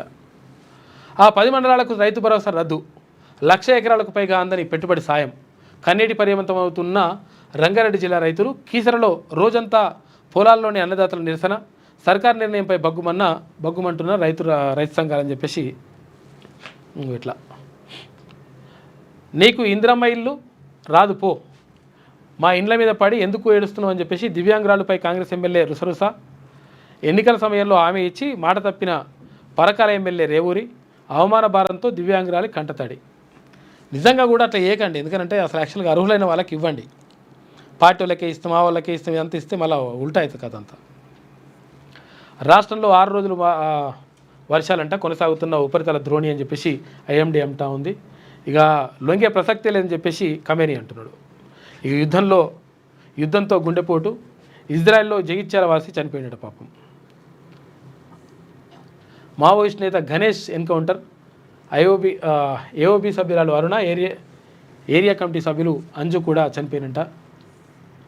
నేనేం చేయలేను, బీఆర్ఎస్ వాళ్ళని కలవండి, ఎకినపల్లిపై చేతులెత్తిస్తున్న ఎమ్మెల్యే కాళ యాదయ్య, నేటి నుంచి ఆందోళనకు సిద్ధమవుతున్న రైతులు. కాళ యాదయ్య మీద రాసుకొస్తారు. కాళ యాదయ్య ఎక్కడుండే టీఆర్ఎస్లోనే ఉండే, మరి అప్పుడు ఎందుకు రాలేదు? ఇట్లా ఉల్టా అయినప్పుడు ఉల్టా రాసుకొస్తుంది. ఈమె కౌలు రైతు ఆత్మహత్య, దిగుబడి రాక అప్పులు తీర్చలేక మనస్తాపం, సిద్దిపేట జిల్లా కొండాపూర్లో విషాదం చోటు చేసుకుంది. ఇక సున్నితమైన సమస్యల సమతుల్యత అవసరం అని చెప్పేసి అంటా ఉన్నారు.